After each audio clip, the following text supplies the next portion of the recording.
Hello, everyone, and welcome to the place where shadows whisper and nightmares softly breathe. So close your eyes, take a slow breath.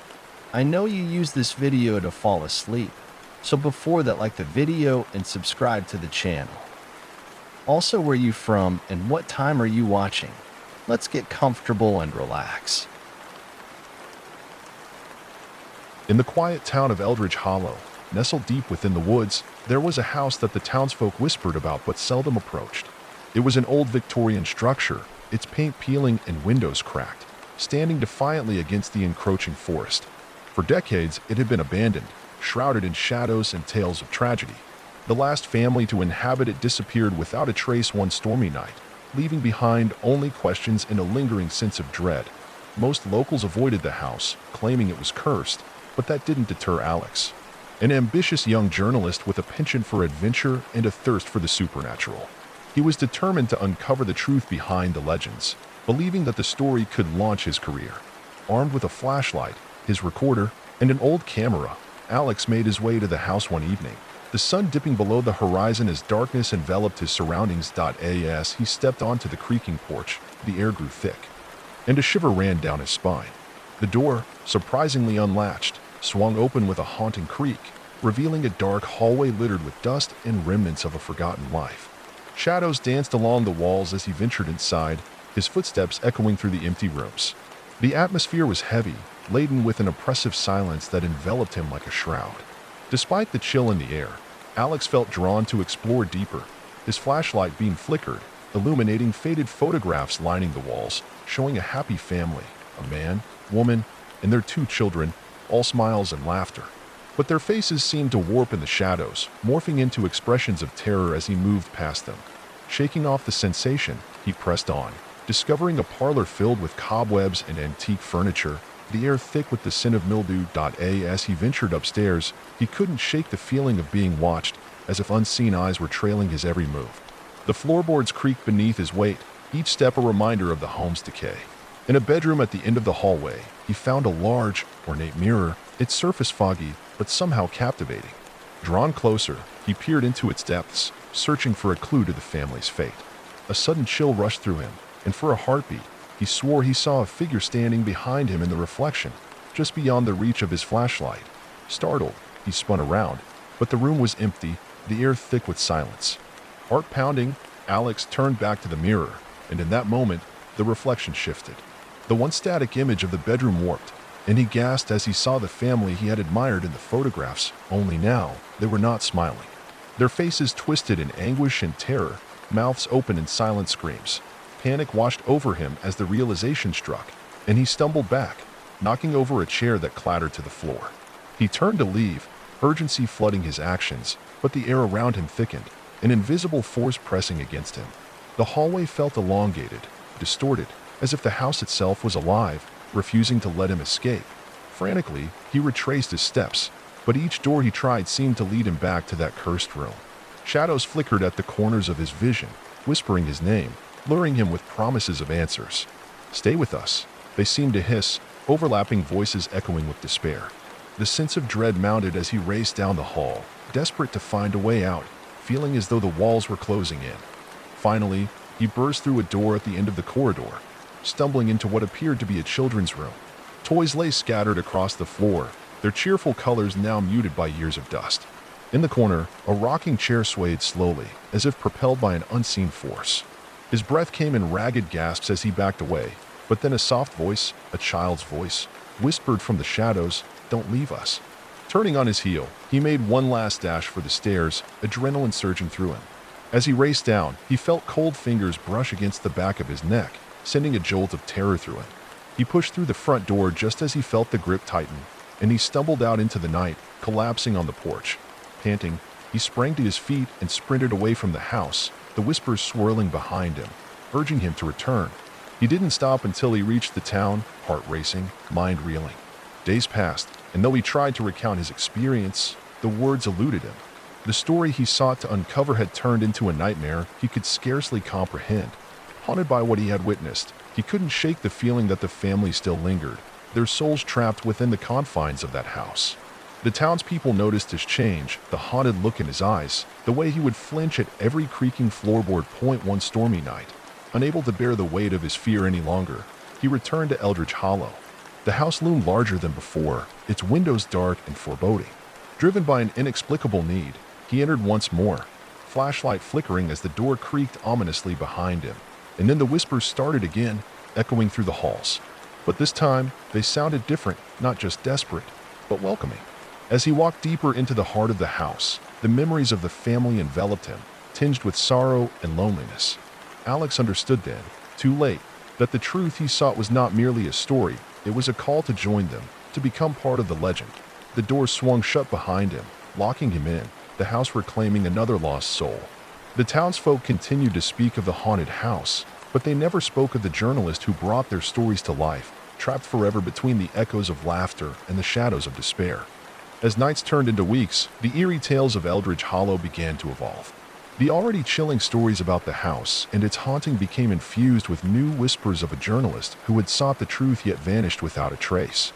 The townsfolk couldn't help but furtively glance at the old Victorian structure, especially after dark, wondering if he too had succumbed to its sinister allure.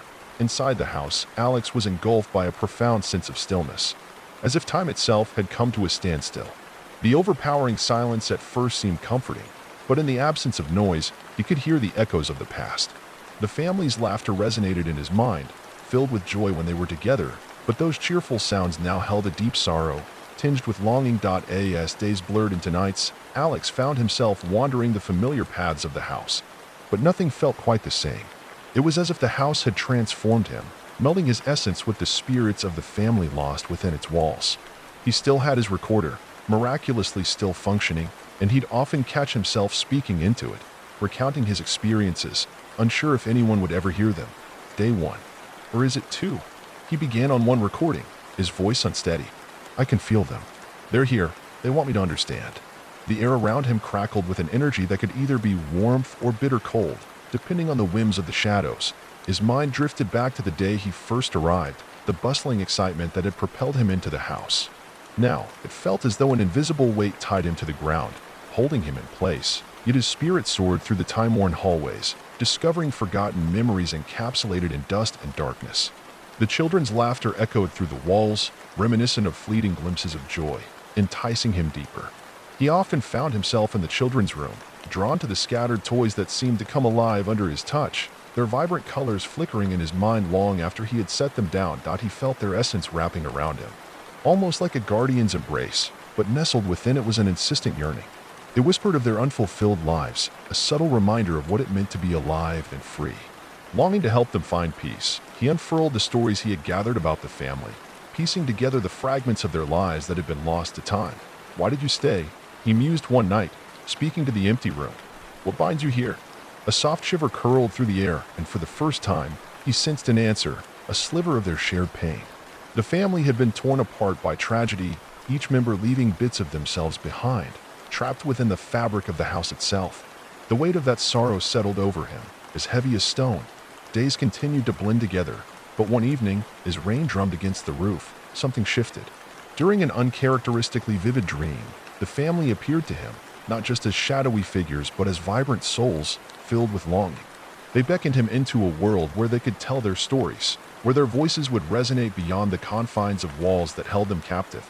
Alex understood then that to help them, to bring them solace, he would have to confront the darkness that had claim over their lives. Rising with the dawn, he felt a renewed sense of purpose. Armed with conviction, he sought out the primary room, the parlor where the newspapers still lay yellowed and faded. Here, reality collided with the supernatural as past and present merged.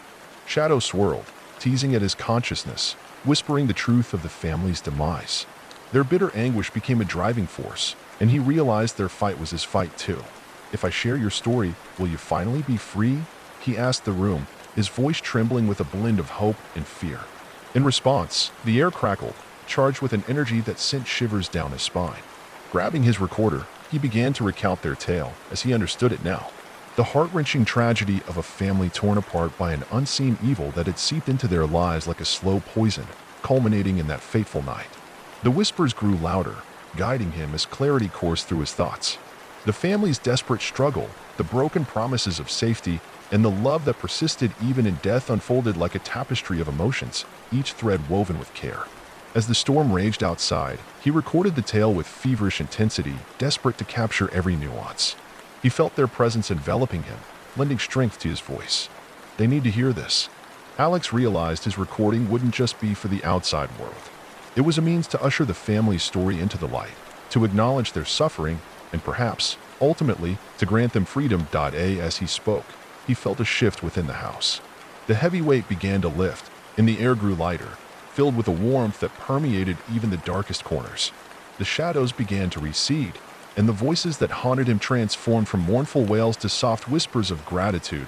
He poured their story into the recorder, every detail capturing the struggles of love and loss until the bell tolled midnight, bringing an end to his fervent ramblings. When he finished, Alex felt a profound silence cloak him, but this time it wasn't oppressive. It felt soothing, like a warm embrace. Suddenly, he was enveloped in blinding light, a force wrapping around him. Instinctively, he closed his eyes, comforted by the knowledge that he had done right by them. He felt himself lifted, as if the very house itself was thanking him. When he opened his eyes again, he found himself standing outside on the porch. The storm had passed, leaving the world still and serene. In his hand, the recorder glowed softly, the tape rewinding itself. The house stood behind him, silent and tranquil, its oppressive aura lifted. The whispers had faded, replaced by the harmonious sound of the breeze rustling through the leaves. With renewed clarity, he understood the impact of his actions. He had set not only the spirits of the family free, but had also created an everlasting legacy for them. The truth didn't just belong to him, it belonged to everyone. Returning to town, he was met with curious glances and whispers. But this time, he bore a different weight on his shoulders. He would share their story, write a book that would bring awareness to the forgotten souls of Eldritch Hollow. As he stepped into the light of day, he felt lighter, unburdened. The house behind him was no longer his prison but a beacon for lost tales. And deep down, he hoped that somewhere, the family was finally resting in peace, their story etched in the memories of those who passed through, never forgotten. As Alex settled back into the rhythm of everyday life, he threw himself into researching everything he could about Eldritch Hollow and the family that had once lived in the house. Driven by an urgency fueled by empathy and a desire to honor their memory, he spent hours in the town's modest library, poring over old newspapers, town records, and letters tucked away in archives collecting dust. With each discovery, he dug deeper into their history. Names and dates came alive on the yellowing pages, revealing heartbreaking details about the family's life that had been lost to time. The parents, Thomas and Margaret Lyle, had once been prominent figures in Eldritch Hollow. They were known for their generosity, hosting gatherings for the community, and their children, Sarah and Caleb, were beloved by their peers. The laughter of the children echoed in his mind as he read about their playful antics, their school achievements, and how the entire town celebrated milestones with them. But as he turned each page, the dark specter of that fateful night came into sharper focus. An argument had erupted in the household, an argument driven by fears of the supernatural that the parents had tried to shield their children from. The whispers of the house, their unknown presence lurking in the corners, tugged at his mind as he read. It was the moment of strife that led them to separate for the night, each seeking solace elsewhere in the large home, a decision that ultimately sealed their fate. With every detail he unearthed, Alex felt the family's pain acutely. Their longing for connection, their sorrow at being divided. It was as if the emotions folded into him like layers of an old, delicate quilt. His nights were spent writing, recounting their story with raw honesty, and he poured every ounce of his grief and love for the family into the narrative. Weeks melted into months as he meticulously crafted the book, balancing their heart-wrenching past with the purpose of raising awareness about the importance of community and familial bonds. He acknowledged the darkness that had shrouded their lives, but made sure to highlight the love and humanity that persisted until the end. Alex decided to host a launch event for the book in Eldritch Hollow, an invitation extended not just to locals, but to anyone willing to hear the story of the Lyle family. As he prepared for the event, a simmering mix of excitement and dread bubbled within him. Would the town receive this work as a tribute, or would they cling to their fearful superstitions? On the day of the launch, a gentle breeze brushed through Eldritch Hollow, carrying with it a sense of anticipation. The old community hall, where the family had once held vibrant gatherings, was decorated with photographs and mementos that told tales of the town's past. Neighbors, friends, and curious souls filled the room, their faces lit with the warmth of the shared evening. As Alex began his presentation, He stood before them, heart racing. He spoke not only of the family's history, but also about his time in the house, the whispers, shadows, and light, crafting a narrative that interwove courage with despair. He shared the recordings he had made during his time there, playing snippets that captured the emotions of the house, the voices whispering their stories. Each recorded word resonated deeply, a haunting lullaby that transformed the atmosphere in the room, drawing the audience into the unearthly yet poignant journey. With each story he shared, he saw the faces of the townsfolk change. Fear began to melt away, replaced by compassion and understanding. They were no longer just tales of horror, but reminders of love, loss, and the importance of facing one's fears.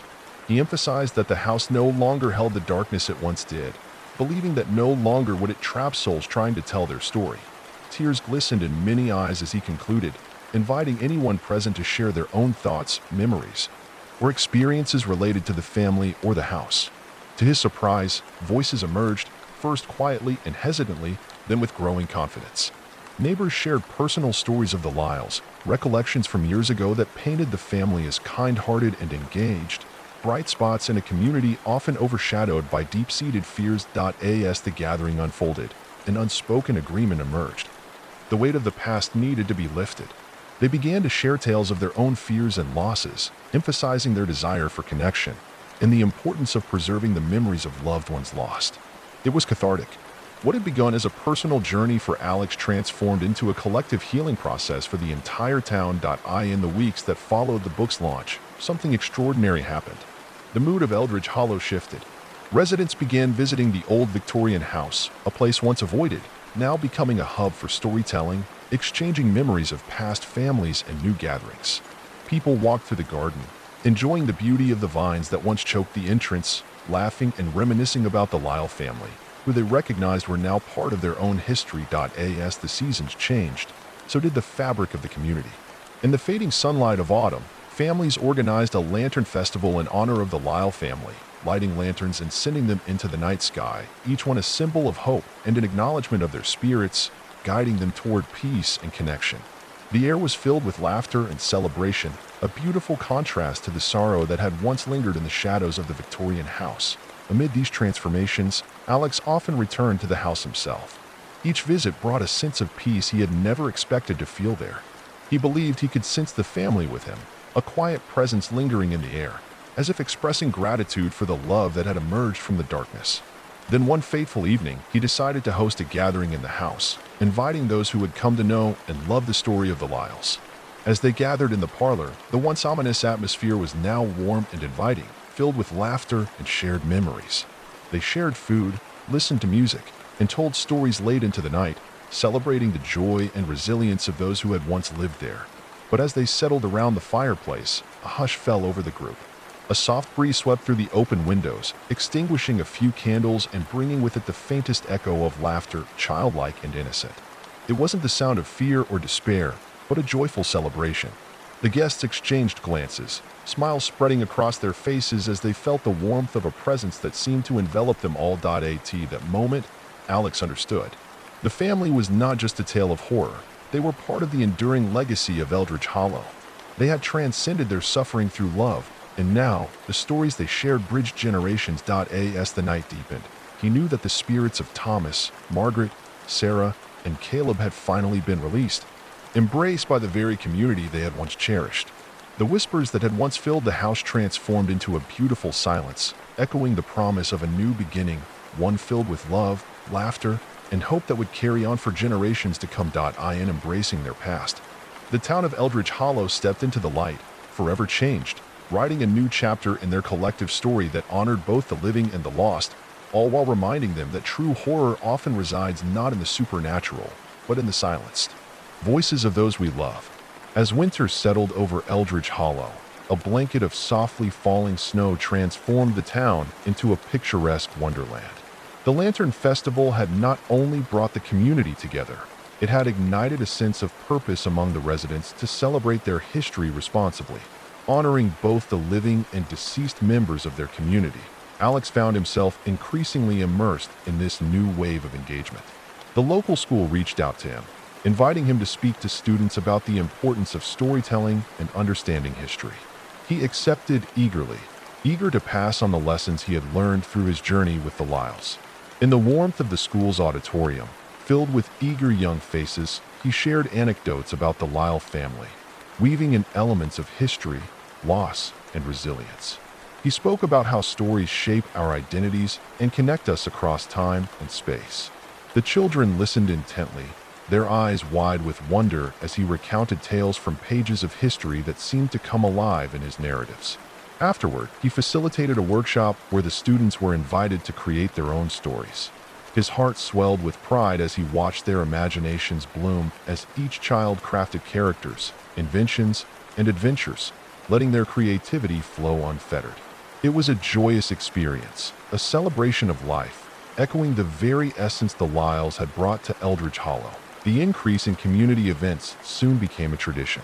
The town council established a new annual gathering called Winter Tales, where stories of the past were celebrated through music, art, and performance. People began to decorate their homes with symbols of history, photographs, heirlooms, and even homemade crafts, showcasing their stories and their connections to the families that had come before them. For Alex, this year was particularly significant. The anniversary of the Lyle family's tragic fate approached, and he decided to dedicate the Winter Tales event to them. He envisioned a night where memories would flow freely, where the melancholy of loss would be transformed into celebration and understanding as the date approached. He partnered with the local arts and crafts community to create a mural in the town square, depicting the Lyle family as they were in life, vibrant and full of joy. He engaged local artists, historians, and schools, encouraging everyone to contribute their unique interpretations of the family, all in celebration of their lives rather than their tragic end. The night of the Winter Tales event glimmered with anticipation. The square sparkled with lights, threads of color painting the scene like an artist's palette. A towering evergreen tree stood proudly in the center, adorned with handmade ornaments from the community. Echoing laughter and the sounds of music filled the air. When Alex took to the stage, he felt a surge of emotion.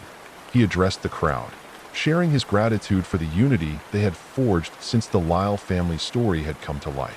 Tonight, we celebrate more than just the lives we lost. We celebrate the love that will never fade. He began, his voice resonating with sincerity.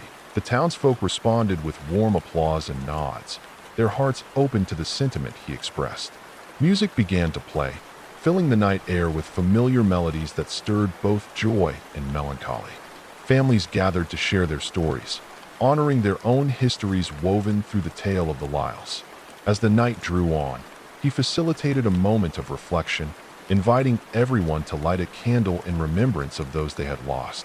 One by one, flickering flames danced in the cold air as stories and laughter merged with tears and solemnity. A beautiful tapestry of human experience in that moment. As the candles illuminated their faces, he felt a surge of empathy as he thought of the Lyle family. He sensed their presence enveloping the community, a united spirit that tied everyone together, bridging not just the past with the present, but also the living and the dead. The culmination of the evening came with the unveiling of the mural. As the white curtain fell away to reveal the vibrant depiction of the Lyle family, gasps filled the square. The artists had captured the essence of joy and togetherness, showcasing each family member's smile, the colors swirling around them like echoes of laughter. The mural depicted them in their garden, surrounded by sunlight and flowers, with children playing at their feet. It was a tribute that resonated deeply, acknowledging the colors of their lives even amidst the gray tragedy of their end.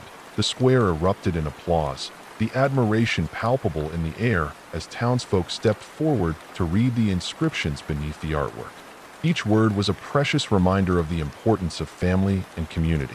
The Lyle family's legacy had transformed from a tale of despair into one of hope, woven with the warmth of shared memories and promises of unity. As the event drew to a close, Alex stood back, observing the community, filled with happiness, laughter, and love.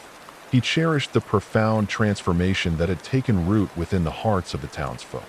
Eldridge Hollow was no longer merely a dot on the map. It had evolved into a vibrant tapestry of interconnected stories, signifying resilience through love and remembrance. The chill of winter surrounded him, but warmth filled his heart as he took one last look at the mural, feeling a gentle breeze rustle through the trees.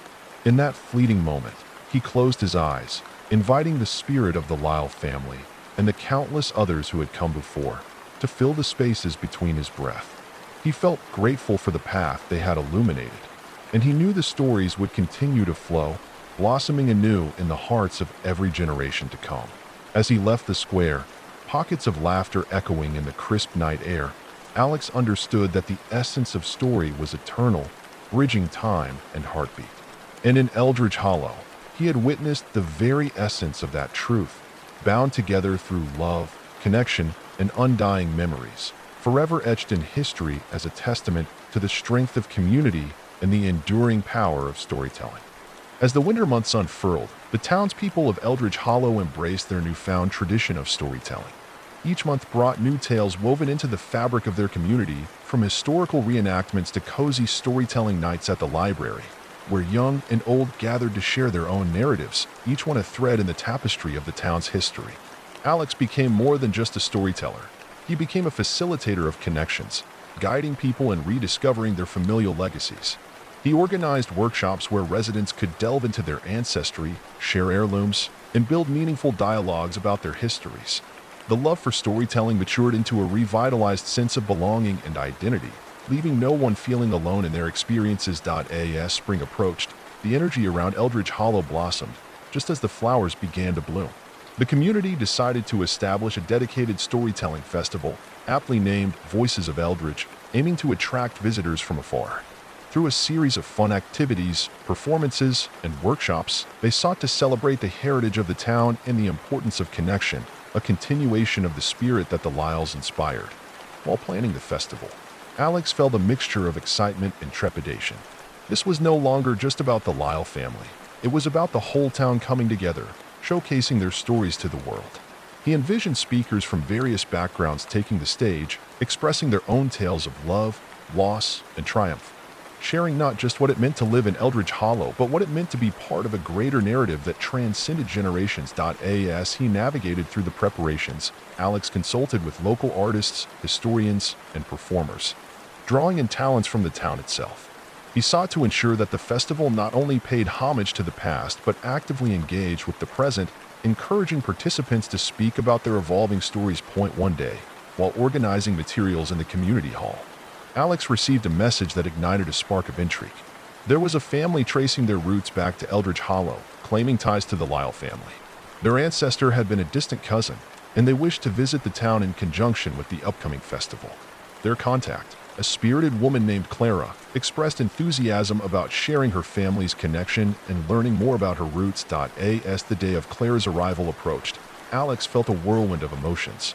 He was eager to meet her, intrigued by her perspective and what story she might bring with her.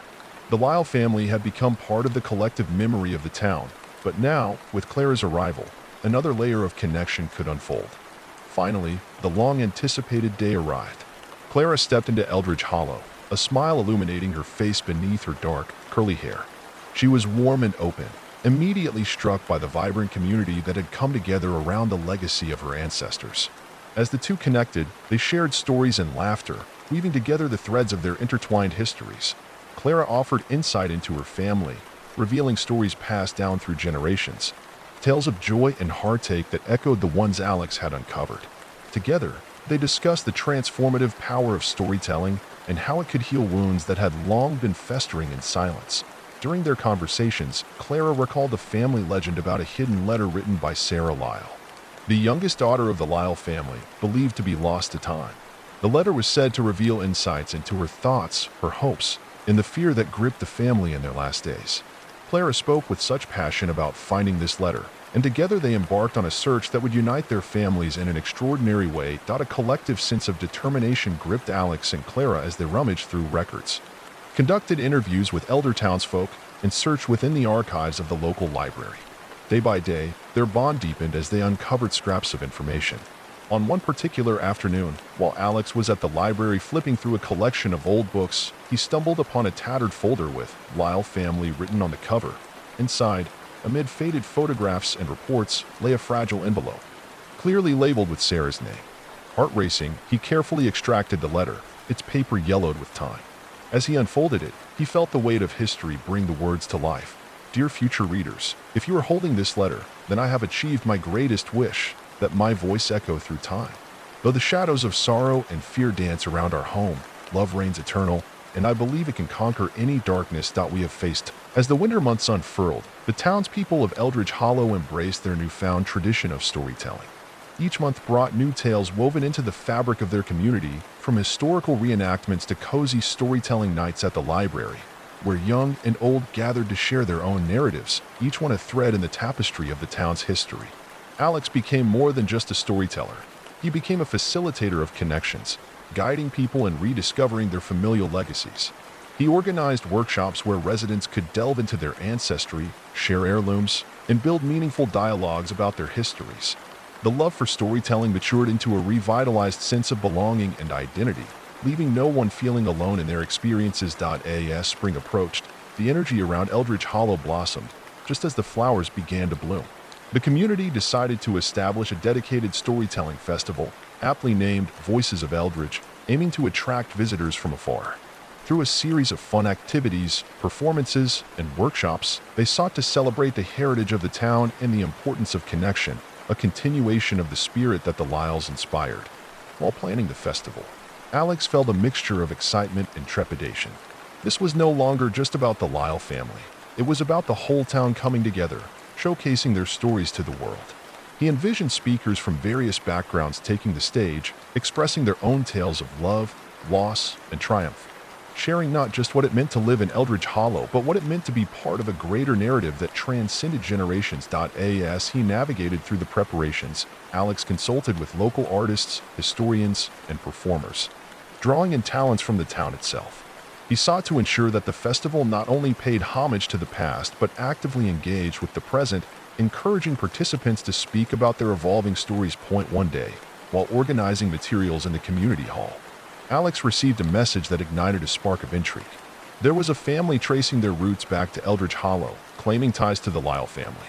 Their ancestor had been a distant cousin, and they wished to visit the town in conjunction with the upcoming festival. Their contact, a spirited woman named Clara, expressed enthusiasm about sharing her family's connection and learning more about her roots. As the day of Clara's arrival approached, Alex felt a whirlwind of emotions. He was eager to meet her, intrigued by her perspective and what story she might bring with her.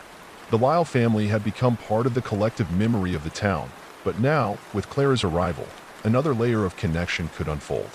Finally, the long-anticipated day arrived. Clara stepped into Eldridge Hollow, a smile illuminating her face beneath her dark, curly hair. She was warm and open, immediately struck by the vibrant community that had come together around the legacy of her ancestors.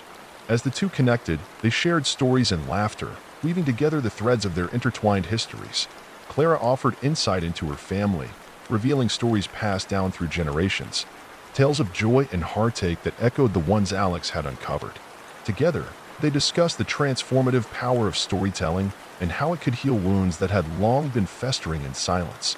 During their conversations, Clara recalled a family legend about a hidden letter written by Sarah Lyle, the youngest daughter of the Lyle family, believed to be lost to time. The letter was said to reveal insight. With the festival winding down, Eldridge Hollow basked in the afterglow of connection and community spirit. The cheers and laughter echoed into the cool night air, vibrant memories intertwining like the flickering flames of the lanterns strung above the crowd. As families began to gather their belongings and prepare to head home, Alex felt a lingering energy coursing through him, a culmination of hope and renewal. The success of the Voices of Eldridge Festival marked not just a milestone for the town, but also a personal transformation for Alex.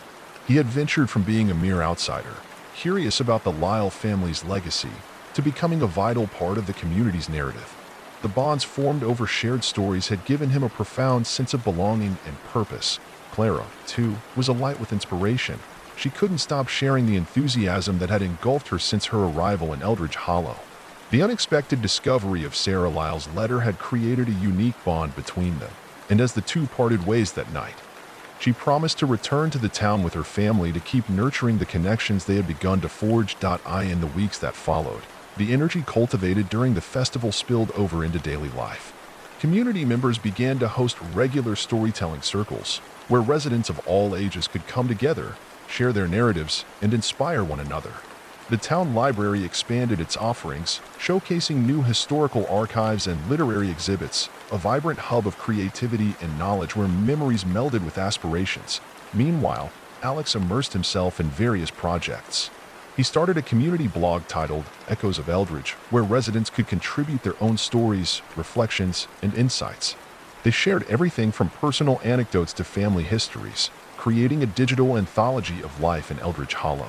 This online platform acted as both a celebration of the past and a vessel for new narratives to take flight. One afternoon, while organizing submissions for the blog, Alex received a heartfelt message from an elderly resident named Margaret, who had grown up in Eldridge Hollow during the years leading up to the World Wars.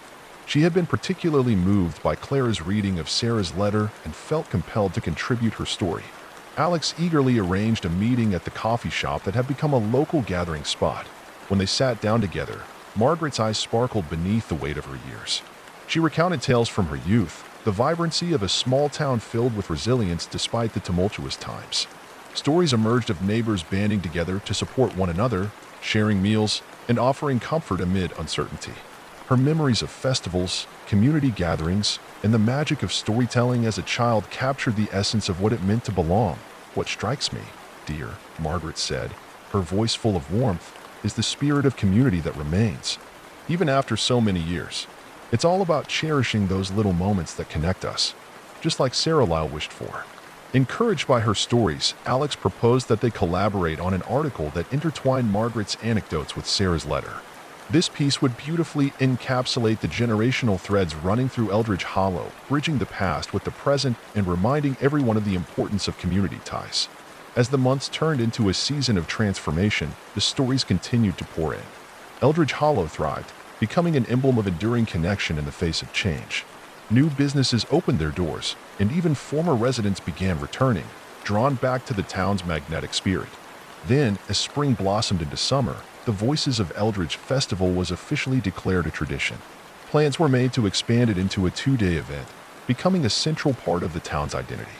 Alex and Clara collaborated closely, involving schools, local artists, and historians to curate activities that engaged everyone from toddlers to seniors. It was during one of the planning meetings that Clara received an unexpected phone call. A television producer had caught wind of Eldridge Hollow's storytelling movement.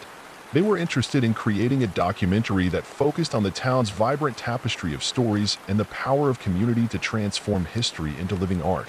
Excitedly, Clara relayed this news to Alex, and they quickly gathered input from the townsfolk, who were equally thrilled at the recognition. The idea of showcasing their stories to a wider audience stirred a surge of enthusiasm. Many residents felt empowered to finally share their narratives on a larger scale. As they embarked on filming, the townsfolk opened their hearts to the camera, sharing everything from cherished family traditions to tales of overcoming adversity. They gathered for evenings filled with laughter and reflection, weaving their narratives together, allowing both the touching and the humorous moments to shine through. One evening, during a particularly emotional segment, Clara offered an impromptu invitation for Alex to share his own story, a journey that began with a curiosity for the Lyle family, transforming into a commitment to the community that embraced him. With the whole town watching, Alex spoke candidly of his past, his initial feelings of isolation, and how he had found warmth and family in Eldridge Hollow. "To be part of this community has been one of the greatest gifts I've ever received," he said, his voice steady yet filled with emotion. "We are all the sum of our stories, and it is through sharing them that we find connection, and in connection, we find strength." As the camera captured the listeners' faces, illuminated by the glow of the bonfire, Alex felt a deepening sense of belonging. The stories they shared painted a vibrant picture of the town, echoing with laughter and heartbreak, each narrative a testament to resilience and the unyielding spirit of humanity.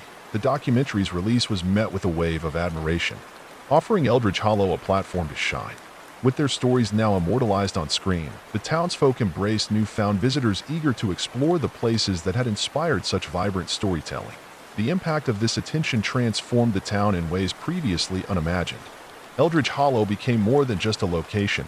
It was now a beacon of hope and creativity, further solidifying the bonds among its residents. Local businesses thrived, new faces arrived, And each story that was shared continued to create ripples in the hearts of both listeners and storytellers alike. In another twist of fate, as the summer days waned, Clara shared a surprising revelation. Her family had unearthed more historical documents about the Lyle family, including a diary kept by Sarah during her teenage years. The prospect of unveiling more of Sarah's voice filled both Clara and Alex with excitement as they prepared for the upcoming festival. On the day of the festival, the atmosphere buzzed with anticipation. With the festival winding down, Eldridge Hollow basked in the afterglow of connection and community spirit. The cheers and laughter echoed into the cool night air, vibrant memories intertwining like the flickering flames of the lanterns strung above the crowd. As families began to gather their belongings and prepare to head home, Alex felt a lingering energy coursing through him, a culmination of hope and renewal. The success of the Voices of Eldridge Festival marked not just a milestone for the town, but also a personal transformation for Alex.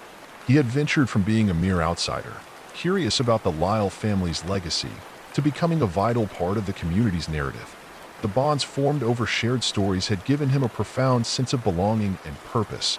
Clara, too, was alight with inspiration. She couldn't stop sharing the enthusiasm that had engulfed her since her arrival in Eldridge Hollow. The unexpected discovery of Sarah Lyle's letter had created a unique bond between them, and as the two parted ways that night, she promised to return to the town with her family to keep nurturing the connections they had begun to forge. In the weeks that followed, the energy cultivated during the festival spilled over into daily life. Community members began to host regular storytelling circles, where residents of all ages could come together, share their narratives, and inspire one another. The town library expanded its offerings, showcasing new historical archives and literary exhibits, a vibrant hub of creativity and knowledge where memories melded with aspirations. Meanwhile, Alex immersed himself in various projects. He started a community blog titled Echoes of Eldridge, where residents could contribute their own stories, reflections, and insights. They shared everything from personal anecdotes to family histories, creating a digital anthology of life in Eldridge Hollow. This online platform acted as both a celebration of the past and a vessel for new narratives to take flight. One afternoon, as the festival drew to a close, with laughter and music fading into the evening air, Alex felt a renewed determination to deepen the impact of the storytelling culture they had nurtured in Eldridge Hollow. The festival had not only celebrated their past, but had also showcased the vibrancy of their present and the potential for their collective future. Inspired by the impact of the events and discussions that had taken place, Alex and Clara began brainstorming the creation of a yearly storytelling residency, an opportunity for both local voices and visiting artists to come together, share their work, conduct workshops, and collaborate on new storytelling mediums. They envisioned an inclusive program that opened avenues for various forms of storytelling, from spoken word and theater to visual arts and digital storytelling. They presented their idea to the town council, who were enthusiastic about the potential to enhance Eldridge Hollow's reputation as a hub for artistic expression. The council offered support, and plans quickly evolved. With the initial framework in place, Clara and Alex reached out to local schools and universities, inviting students and educators to participate. Their goal was to bridge generations, instilling the love of storytelling in the youth while enabling elders to pass on their wisdom. As the program gained traction, Clara suggested incorporating mentorship opportunities where seasoned storytellers could guide emerging talents. This sparked an idea in Alex's mind. What if they could begin the first residency during the fall, coinciding with the changing colors of the leaves, when the whole town felt transformed? It would symbolize new beginnings and creative inspiration. With excitement in the air, they set to work planning the inaugural storytelling residency, reaching out to potential instructors and speakers who could bring diverse storytelling forms to life. They designed weekend workshops, immersive storytelling sessions, and public performances that would captivate not just the residents of Eldridge Hollow but visitors from far and wide. As they built momentum, Alex felt increasingly drawn to the art of storytelling himself. Inspired by the profound experiences of those around him and the stories he had unearthed, he began to craft his own narrative. He envisioned a story that encompassed the spirit of Eldridge Hollow, drawing upon the wealth of characters he encountered in his everyday life. With Clara's encouragement, he began participating in open mic nights and storytelling circles, honing his voice and weaving his experiences into the fabric of his tale. Each time he shared, he found a healing power within the act of storytelling, a chance to explore his vulnerabilities and share the hard-earned lessons he had learned. As the autumn leaves began to change, the storytelling residency unfolded beautifully. Local artists and storytellers, including folklore experts, playwrights, and digital creators, gathered in Eldridge Hollow. The whole town became a canvas alive with creativity, bursting with workshops and performances. Elders shared their techniques and stories, while young participants found their voices, experimenting with new forms of expression. During the last workshop of the residency, Clara sat alongside the participants, her heart brimming with excitement. Alex had gathered a collection of original pieces inspired by the stories they uncovered together, intertwining personal reflections with themes of love and resilience. He was ready to share his narrative for the first time in front of an audience. As night fell, a warm glow filled the gathering space where the final event would unfold. Soft lights illuminated the walls, adorned with art created by the participants. A palpable sense of anticipation pulsed through the room as Clara introduced Alex, highlighting his journey from a newcomer to an integral part of the community. With the spotlight on him, Alex stepped forward, his heart racing yet steady. He took a deep breath, allowing the warmth of the moment to envelop him, and began to share his story, a blend of laughter, hope, and introspection. "I came to Eldridge Hollow searching for something," he started. "A connection, a community, a sense of belonging. What I found was far beyond my expectations. I found a family in the voices of those who came before us, and in the hearts of those I now call friends." As Alex spoke, he invited the audience into his world. Moments of uncertainty, laughter shared over coffee, and stories exchanged by the bonfire. He conveyed the inherent magic in the act of sharing, emphasizing how vulnerabilities open doors to understanding and connection. His words painted a vivid picture of Eldridge Hollow, a place where every narrative mattered, where the stories of the past and the present toiled together in a beautiful introspective dance. The audience was mesmerized, hanging on to his every word, nodding and laughing in all the right places. As he carefully wove in snippets of Clara's first visit, the emotional depth and significance of their exploration resonated deeply. He invited others to view their stories not just as individual tales, but as parts of a larger narrative, one that highlighted the strength of community. As he concluded, his heart buoyed by the supportive energy of the room, Alex spoke the final lines: "We are all the authors of our lives. In sharing our stories, we find each other, and in finding each other, we forge a legacy that will inspire generations to come. Let's continue to tell our stories, celebrate our connections, and honor the shared journey of Eldridge Hollow." The room erupted in applause, cheers echoing off the walls, enveloping Alex like a warm embrace. Tears of joy welled in Clara's eyes as she beamed with pride. It was a profound reminder that storytelling harmonized their collective experiences, weaving lives together in a delicate tapestry. As the night came to a close, the energy transformed the gathering into an ongoing celebration. Sharing continues as attendees gathered in small groups, exchanging stories late into the night. Clara noticed the connections being forged, older residents connecting with younger generations, sharing not only their stories but also their wisdom. Days turned into weeks following the end of the storytelling residency, and the momentum didn't fade. Inspired by the event, groups formed to carry on the tradition of storytelling in various forms. Intimate gatherings, public performances, and workshops became staples in the community calendar. Eldridge Hollow had embraced storytelling as a way of life, fostering a genuine appreciation for creativity in all its forms. The town thrived, and residents felt a dynamic revitalization, welcoming newcomers who sought that very same sense of belonging Alex had once arrived in search of. The documentary featuring the town's stories premiered to raving reviews, drawing further attention to Eldridge Hollow as a hub for creativity and artistic expression. As the seasons changed once more, Alex stood outside, reflecting on how far he had come. He felt deeply grateful for the connections he'd made and the community that felt like home. He continued to write, eager to pen the next chapter and contribute to the tapestry of stories in Eldridge. One day, as winter approached and snow began to dust the ground, he received an unexpected letter. It was addressed to him from Clara, who had gone to visit her family for the holidays.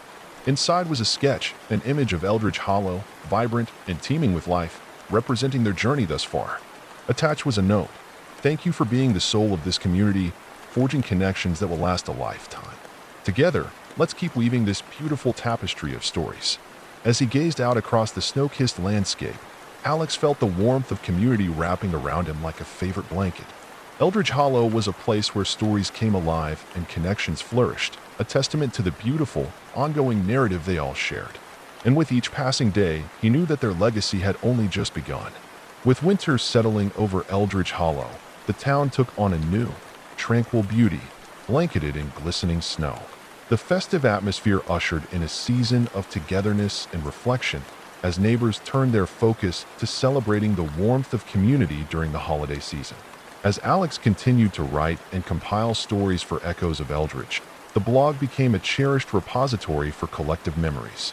The entries ranged from holiday traditions and personal reflections to a deep dive into unique local lore.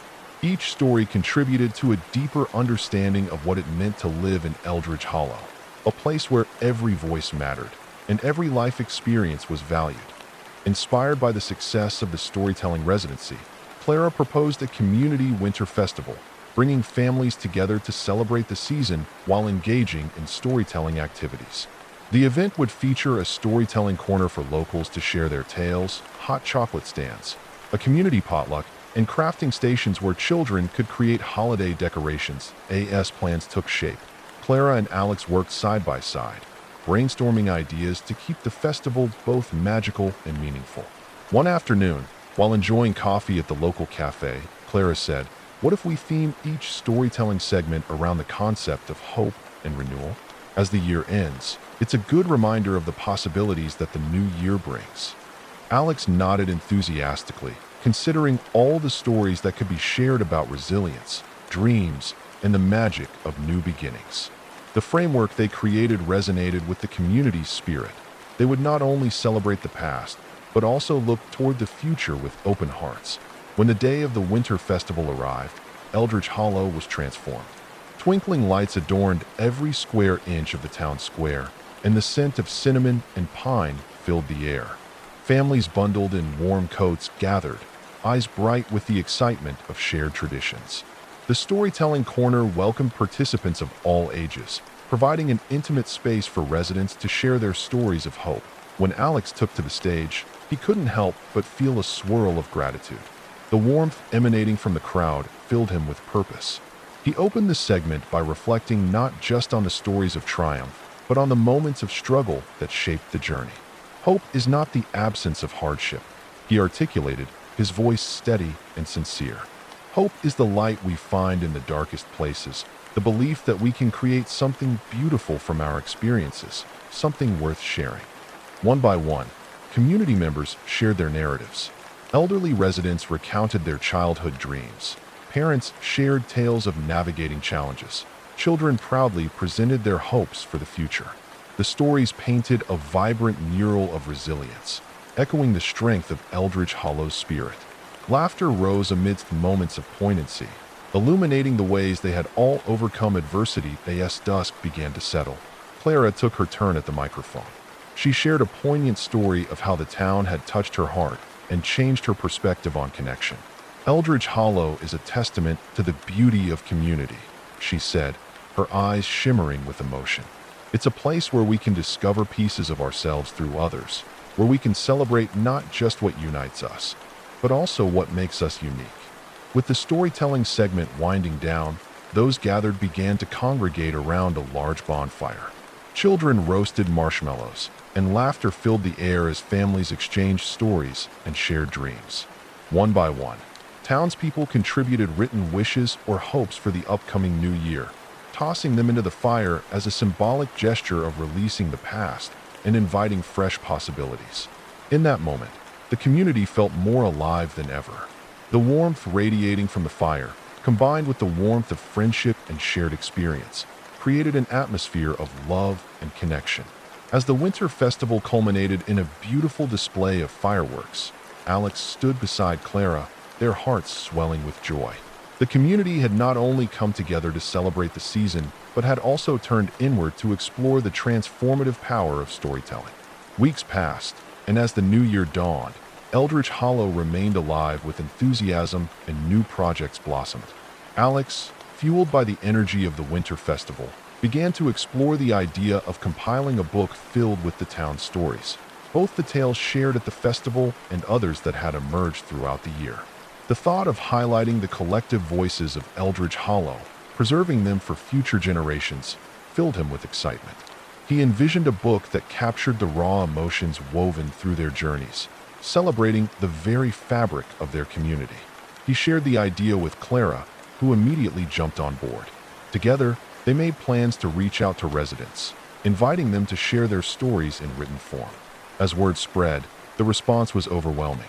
Eldridge Hollow was ready to be a part of this beautiful project, eager to contribute stories about their lives, experiences, and the essence that connected them. What began as an idea blossomed into an initiative that united the community further as story writers collaborated, shared their drafts during writing workshops, and offered feedback, fostering an even deeper bond. Throughout the process, Clara's involvement remained steadfast. She not only contributed her stories, but also helped organize community events centered around writing. As winter melted into spring, workshops transformed into writing retreats where budding authors emerged, each capturing their voice and affirming their rightful place in the narrative of Eldridge Hollow. Within a few months, Alex and Clara began compiling the pages of the book, a collection poised to reflect the heart and soul of the community. They chose the title Voices of Eldridge, the Tapestry of Us. The book would include stories of resilience, love, joy, and hope, intertwined with photographs from pivotal moments in the town's history. Amidst this whirlwind of creativity, an exciting opportunity presented itself. A publisher had learned of their efforts and expressed interest in not only publishing the book, but also hosting a launch event, inviting other towns to attend and engage in the emerging storytelling movement. As preparations unfolded, Eldridge Hollow felt electrified with anticipation. The launch event was scheduled for early summer, promising a celebration filled with book readings, live performances, and illustrations of stories captured visually. Clara's vision of uniting different forms of storytelling came to life in this event that on launch day, the town square brimmed with excitement. The arrival of community members from neighboring towns brought fresh energy, fostering inter-town connections that mirrored the unity Eldridge Hollow celebrated. The stage was adorned with banners depicting quotes from the stories shared in the book, words that resonated with hope and heart. As Alex took the stage for the book reading, he felt a rush of emotions. As he opened the book and began to read aloud, he realized this was more than just a collection of words. It was a reflection of the very essence of community, a manifestation of shared stories that had created bonds among residents. The audience listened intently, laughter bubbling up at light-hearted moments, and collective sighs at poignant reflections. When the reading concluded, Clara joined him on the stage, and they basked in the palpable energy of the crowd. "This isn't just our story, it's all of our story," she said, gesturing to the audience. "We all contribute to this beautiful tapestry. May it remind us that our connections are what make us resilient, and that we always have stories to tell." As they unveiled the book together, cheers erupted, and the sense of community enveloped them in gratitude and joy. The stories of Eldridge Hollow had transcended the pages, breathing life into the town itself. In the months that followed the book launch, Voices of Eldridge, the Tapestry of Us garnered unexpected acclaim. It not only drew attention from literary circles, but also sparked interest from media outlets, turning Eldridge Hollow into a talking point for the power of collaborative storytelling. Inspired by the connections that continued to blossom, Clara and Alex expanded their vision. They organized monthly storytelling nights where authors could share their written pieces, allowing for dialogue and discussion that celebrated the act of storytelling as a living, breathing art. The initiative attracted visitors from all over looking to participate in the joy of storytelling, and many left inspired to start similar movements in their own towns. Eldridge Hollow became a beacon of creativity, encouraging neighboring communities to embrace their narratives and to recognize the importance of shared experiences. As seasons flowed in and out, Alex often reflected on how far he had come since his arrival in Eldridge Hollow. He found fulfillment not just in writing, but also ensuring each voice was amplified and celebrated. With Clara by his side, they carried forth the mission of weaving stories together, fostering an environment where every story mattered. Years later, as he stood among friends at the annual Voices of Eldridge Festival, the warm summer sun setting behind the hills, Alex realized the true power of storytelling. It wasn't just about written words or shared anecdotes. It was about forging connections, building empathy, and celebrating what they had created together. Sharing their narratives. As the years flowed onward, the annual Voices of Eldridge Festival became a beloved institution, drawing crowds from near and far, all eager to witness the celebration of stories and the power of community. Each year, Clara and Alex worked tirelessly to bring together a diverse range of storytellers, artists, and performers who embodied the spirit of Eldridge Hollow.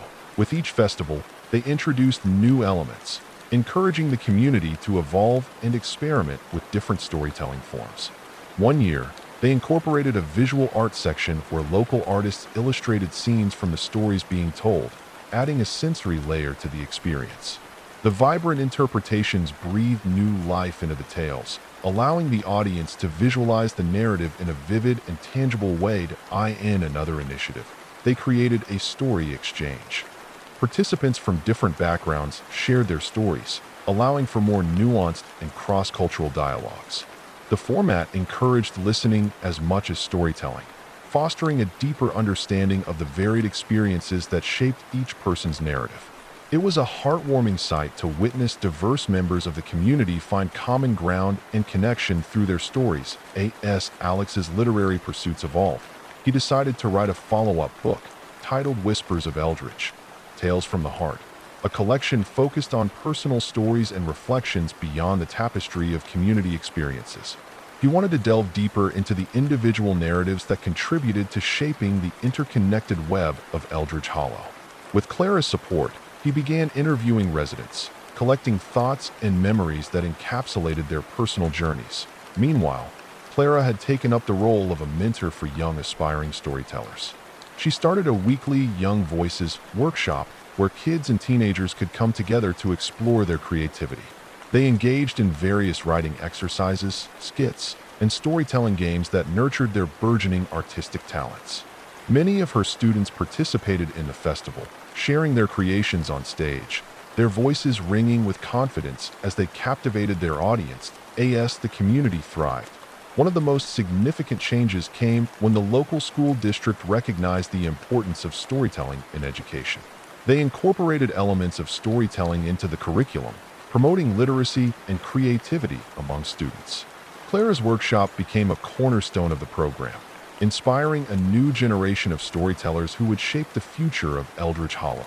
With each festival and every workshop, Alex and Clara witnessed the profound impact that storytelling continued to have on the community.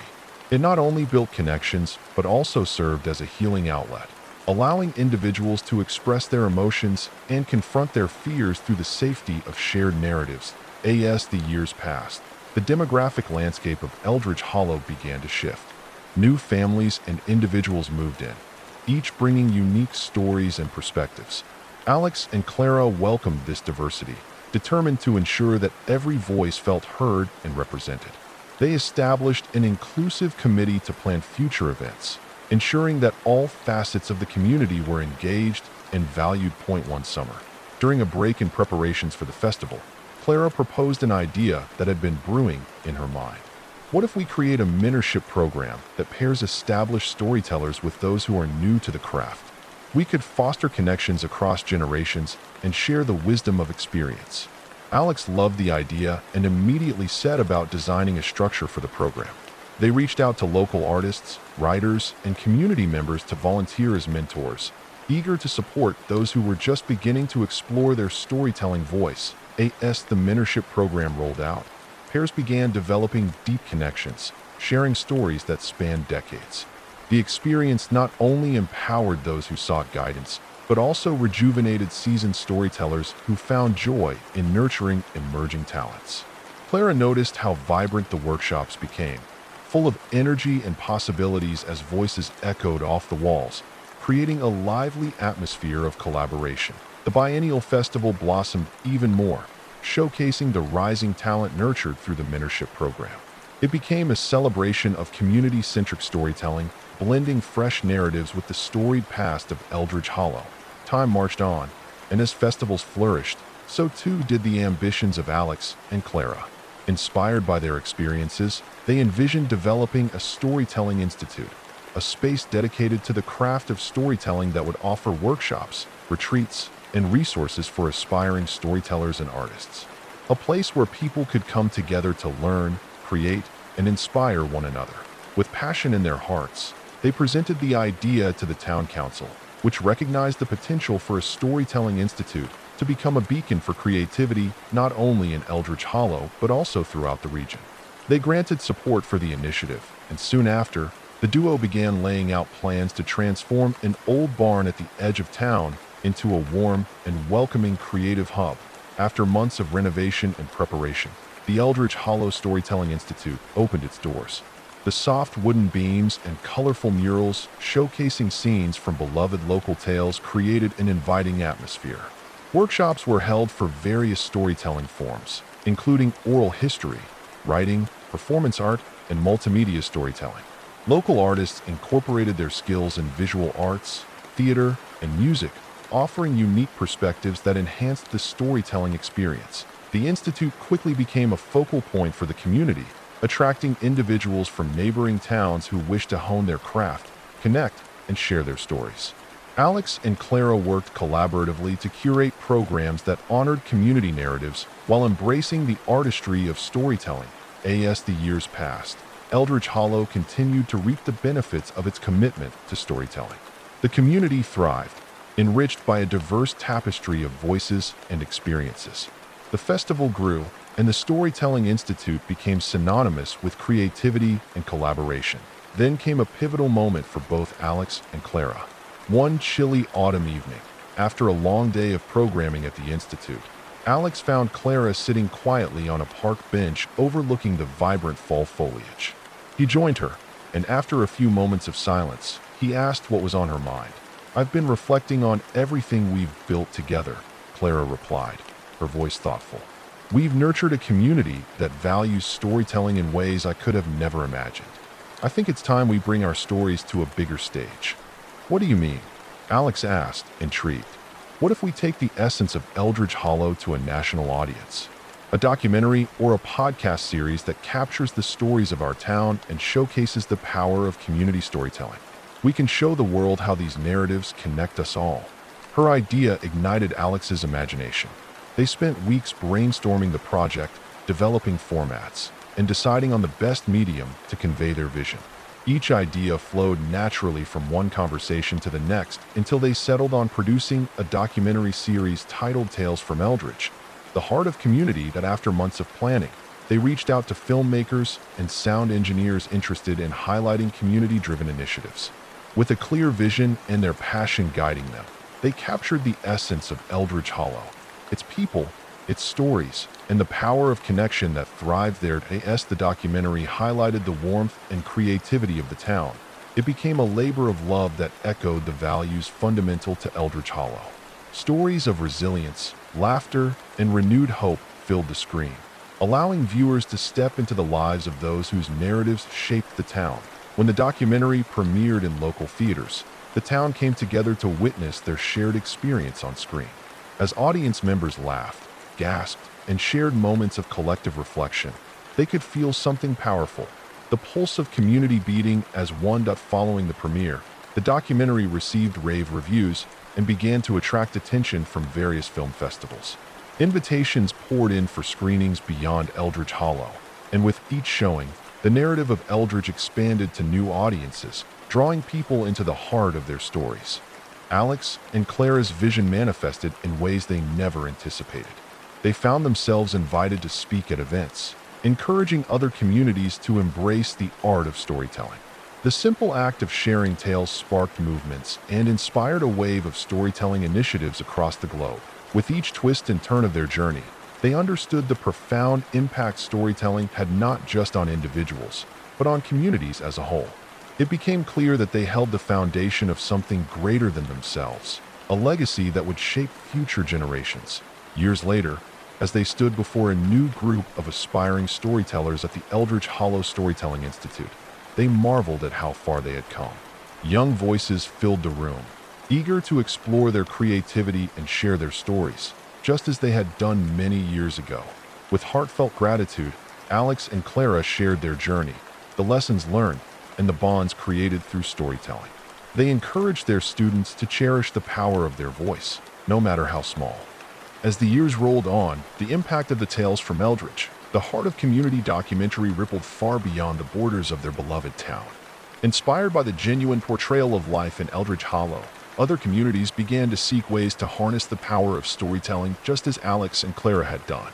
Workshops and festivals bloomed in neighboring towns, all inspired by the pioneering spirit of Eldridge Hollow. With the success of the documentary and the continued growth of the Eldridge Hollow Storytelling Institute, Alex and Clara found themselves reflecting frequently on their early motivations. Driven by the desire to foster connection, they realized that their dream had blossomed into a meaningful movement, connecting people through the art of storytelling across diverse cultural backgrounds. One blazing summer evenings, as the sun dipped below the horizon and spilled golden light through the trees, Alex and Clara strolled through the town square. They marveled at the sight of children playing, families dining outside, and neighbors conversing under the fairy light strung across the street. It was a scene alive with warmth and laughter, a testament to the thriving community they'd helped nurture. As they passed the newly constructed Pavilion of Stories, a beautiful open-air amphitheater where performances and storytelling events took place, Clara turned to Alex with a spark of inspiration in her eyes. What if we expanded the Institute even further? What if we invite storytellers from around the world to share their traditions, their cultural narratives, and their unique perspectives? An international storytelling festival? Alex mused, excitement growing in his chest. Yes, we could create something that celebrates the rich tapestry of narratives from around the globe, Clara suggested. Inviting diverse voices could not only enrich our community, but also deepen our understanding of the world. After brainstorming a plan that could integrate both local and international perspectives, they envisioned a week-long festival that would feature workshops, performances, panel discussions, and storytelling exchanges. They believed it could serve as a platform for storytellers to connect with others, share their craft, and inspire both individuals and communities. With renewed vigor, Clara and Alex began to reach out to storytellers, artists, and cultural ambassadors from near and far. They encouraged submissions and collaborated with international storytellers who wished to be a part of this unique experience. Local schools even engaged in pen pal programs with students abroad, creating an avenue for cross-cultural exchange that infused the festival with a sense of global connection. As the festival date approached, anticipation buzzed in the air. Volunteers worked tirelessly to prepare the space, transforming the town square into a vibrant area where stories could come to life. Banners adorned with quotes from notable storytellers fluttered in the wind, and children prepared their own acts of storytelling guided by the wisdom of their mentors. The festival kicked off with an opening ceremony under a starlit sky. Clara and Alex stood hand in hand at the forefront, welcoming everyone with heartfelt speeches that echoed the spirit of Eldridge Hollow. They spoke about the importance of weaving diverse narratives into the fabric of the community. Tonight, we come together to celebrate the stories that connect us, the tales that speak to our shared humanity. And we honor not just our differences, but what binds us, Alex said, gesturing to the crowd of eager faces. As the festival unfolded, it was a beautiful mosaic of storytelling traditions from around the world.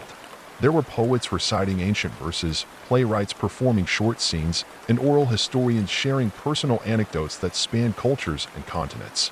The atmosphere was electric, filled with laughter, tears, and countless moments of empathy. One particular session featured a legendary storyteller from a distant land, whose powerful tales of resilience and hope captivated an audience that transcended language barriers. For many, it was a revelation of connection, discovering shared struggles and moments of joy amid vastly different backgrounds. In a smaller corner of the venue, young storytellers who had participated in Clara's workshops took the stage to share their experiences. Their voices rang out, filled with sincerity and excitement.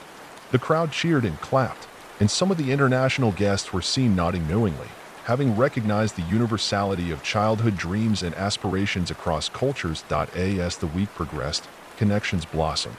Eldridge Hollow became a meeting place for great minds and spirited souls.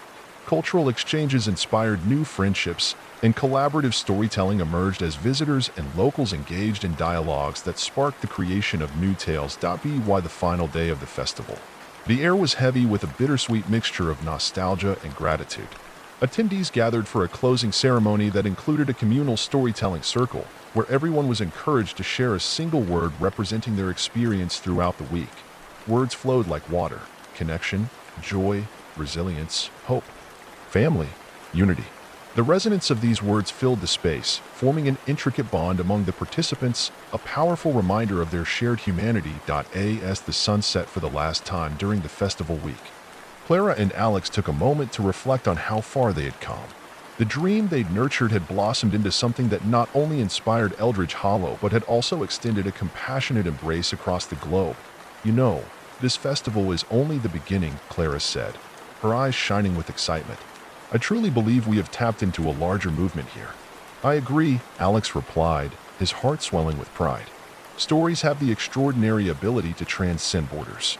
The connections forged here can reverberate through communities and cultures far and wide. With a renewed sense of purpose, they set their sights on the future. They envisioned building an online. As the years rolled on, the impact of the tales from Eldridge, the heart of community documentary, rippled far beyond the borders of their beloved town. Inspired by the genuine portrayal of life in Eldridge Hollow, other communities began to seek ways to harness the power of storytelling just as Alex and Clara had done. Workshops and festivals bloomed in neighboring towns, all inspired by the pioneering spirit of Eldridge Hollow. With the success of the documentary and the continued growth of the Eldridge Hollow Storytelling Institute, Alex and Clara found themselves reflecting frequently on their early motivations. Driven by the desire to foster connection, they realized that their dream had blossomed into a meaningful movement, connecting people through the art of storytelling across diverse cultural backgrounds. One blazing summer evenings, as the sun dipped below the horizon and spilled golden light through the trees, Alex and Clara strolled through the town square. They marveled at the sight of children playing, families dining outside, and neighbors conversing under the fairy light strung across the street. It was a scene alive with warmth and laughter, a testament to the thriving community they'd helped nurture. As they passed the newly constructed Pavilion of Stories, a beautiful open-air amphitheater where performances and storytelling events took place, Clara turned to Alex with a spark of inspiration in her eyes. What if we expanded the Institute even further? What if we invite storytellers from around the world to share their traditions, their cultural narratives, and their unique perspectives? An international storytelling festival? Alex mused, excitement growing in his chest. Yes, we could create something that celebrates the rich tapestry of narratives from around the globe, Clara suggested. Inviting diverse voices could not only enrich our community, but also deepen our understanding of the world. After brainstorming a plan that could integrate both local and international perspectives, they envisioned a week-long festival that would feature workshops, performances, panel discussions, and storytelling exchanges. They believed it could serve as a platform for storytellers. As the story of Eldridge Hollow flourished, it became evident that storytelling was not merely an activity confined to the annual festival or the walls of the Institute.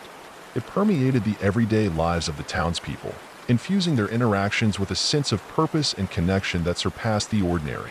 Inspired by their environment, Clara and Alex envisioned a new initiative aimed at harnessing this momentum, a project they called Story Circles. These small, community-driven groups would meet regularly, fostering dialogue and encouraging participants to share personal stories based on themes relevant to their lives and experiences. Each circle would create a safe space where vulnerability was met with compassion and respect. When they announced the idea, the community responded enthusiastically. Volunteers sprang forward, eager to facilitate these circles and help others express themselves. With Clara's expertise and Alex's organizational skills, they outlined a framework that encouraged participation and emphasized active listening. Story circles blossomed throughout Eldridge Hollow, gathering in homes, libraries, and parks. The gatherings often began with a simple prompt: what is a defining moment in your life? Or share a time when you felt a profound connection to someone. Participants quickly found themselves sharing stories that illuminated their lives, weaving threads of empathy into the fabric of the community. As these circles unfolded, they tackled topics that mattered deeply, addressing themes such as grief, joy, community, identity, and resilience. In sharing their stories, participants not only found healing for themselves, but also built bridges of understanding with others. Neighbors who had lived side by side for years began to recognize the depth of each other's experiences, ultimately fostering a more cohesive and compassionate community. One winter evening, during a particularly poignant circle, an elderly woman named Margaret shared a moving story about her late husband, revealing the love that had defined her life. She spoke of the challenges they faced during turbulent times and how storytelling had been their solace, whether recounted over a fire or whispered under the stars. Tears sparked in Margaret's eyes as she spoke, and when she finished, the room fell into a comforting silence. One by one, others began to share their experiences of love and loss, each story weaving a richer tapestry of shared humanity. In this environment, healing occurred not only through the act of storytelling but also through the power of listening. Clara often emphasized that storytelling was as much about the listener as it was about the speaker, creating an environment where silence was filled with understanding and presence. As the story circles evolved, Clara and Alex realized they were witnessing the transformative power of storytelling firsthand. It became more than an artistic expression. It was a vessel through which the community grew closer. People began to break down barriers, address misunderstandings, and foster friendships where there had once been distance.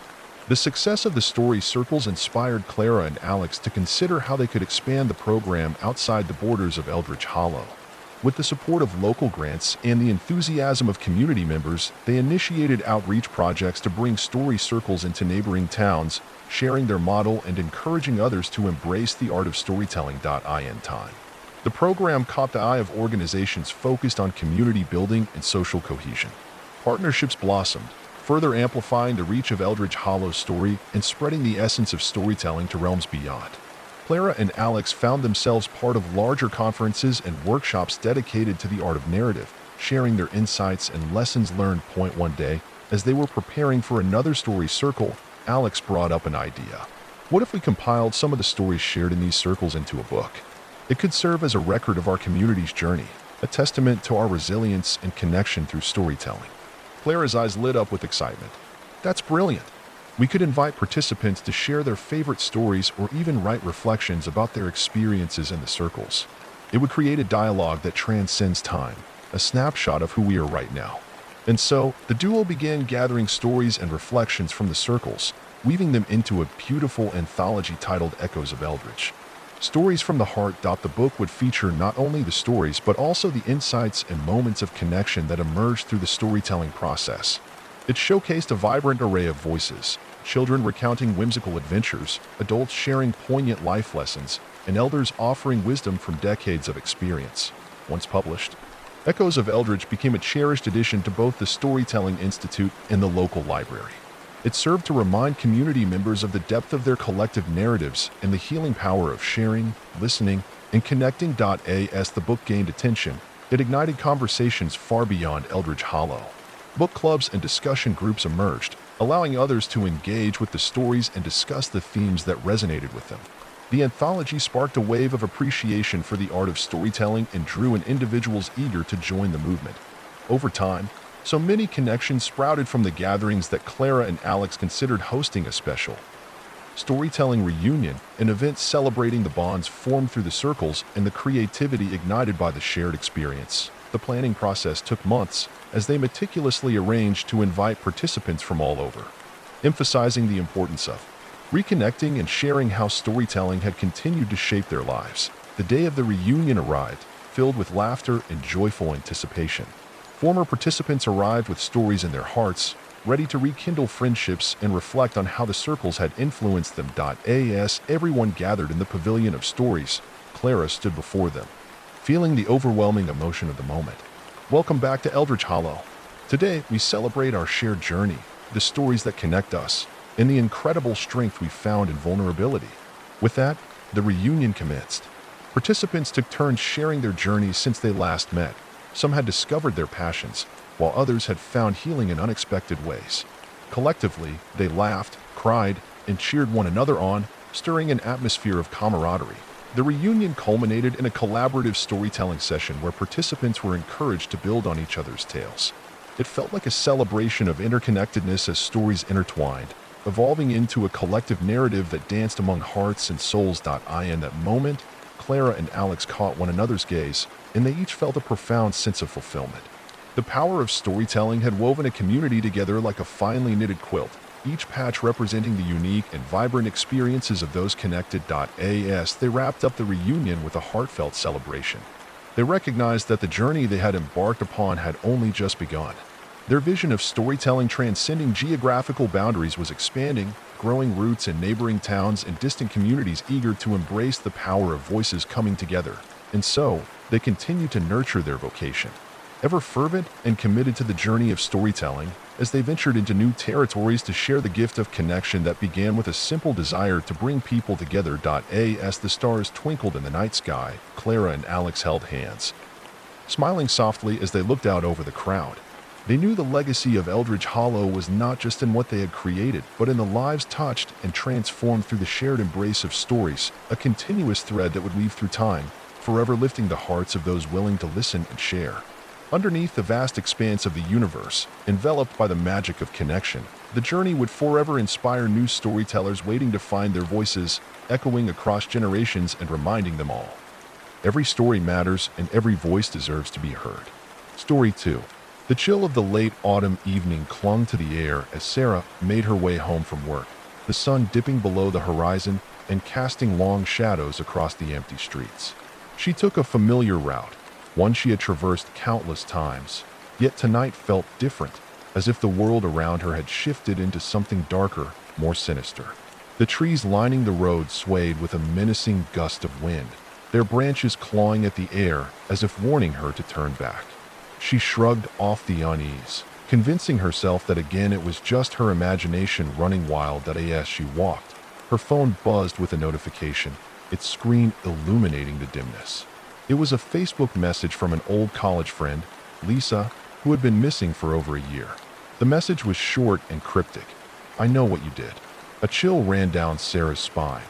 The last she heard, Lisa had vanished under mysterious circumstances, leaving behind nothing but questions and a trail of fear that gripped their circle of friends. Shaking her head in disbelief, Sarah quickly dismissed it as a bug in the app, or perhaps a cruel joke.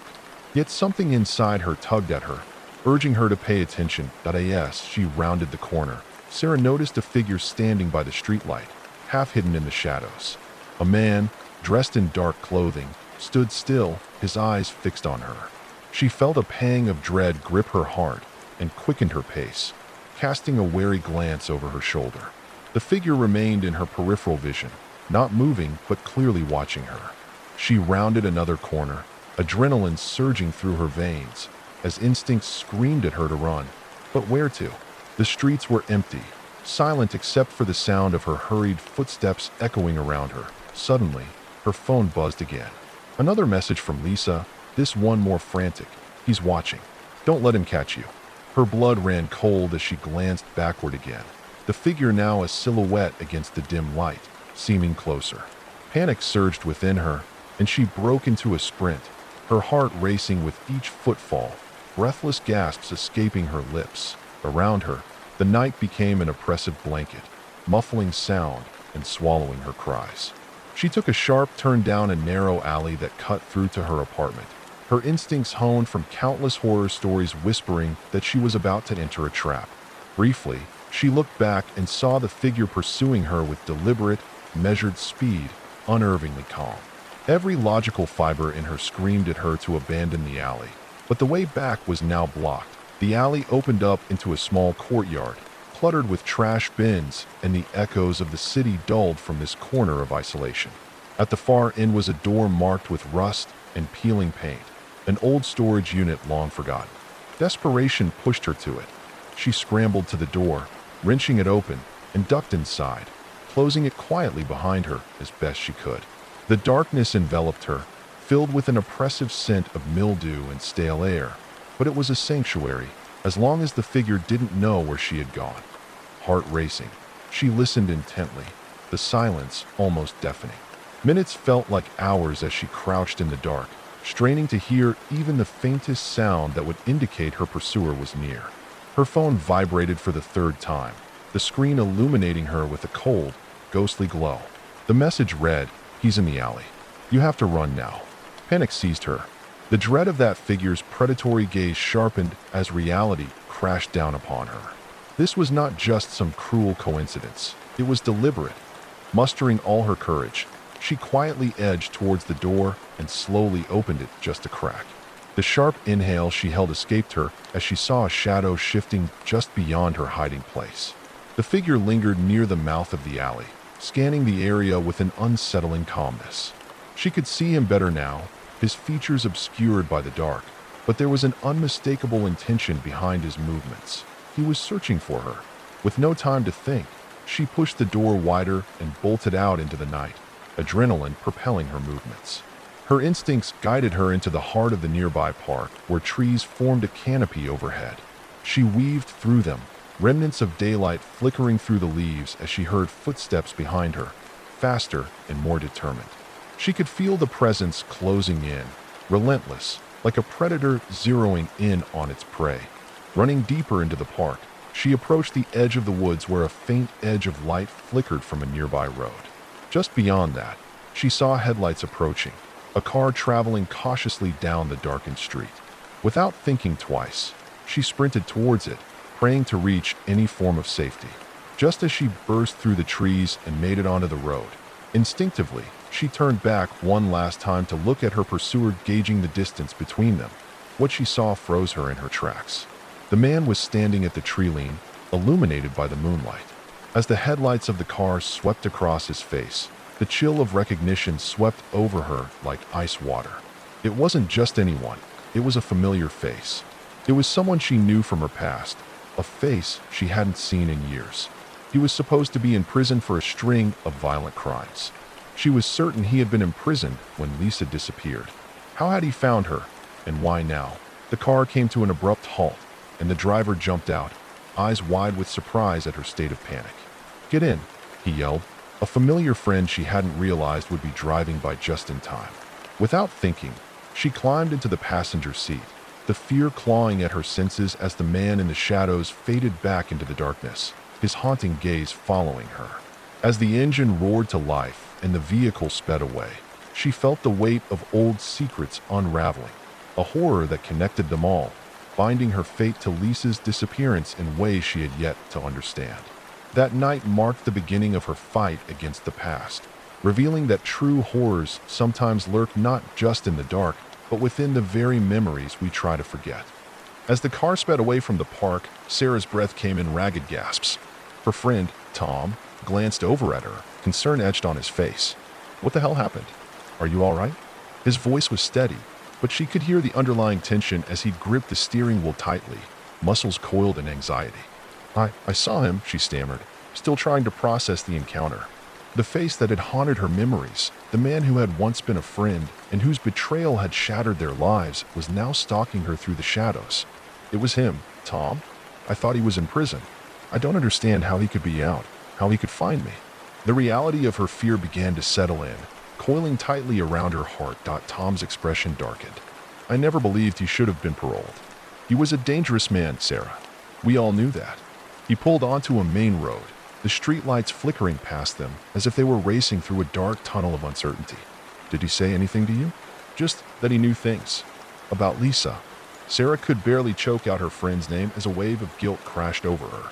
Lisa had been a topic of whispered conversations, an unsolved mystery that haunted their entire friend group, poking at old wounds that had never healed. "He said he was watching me.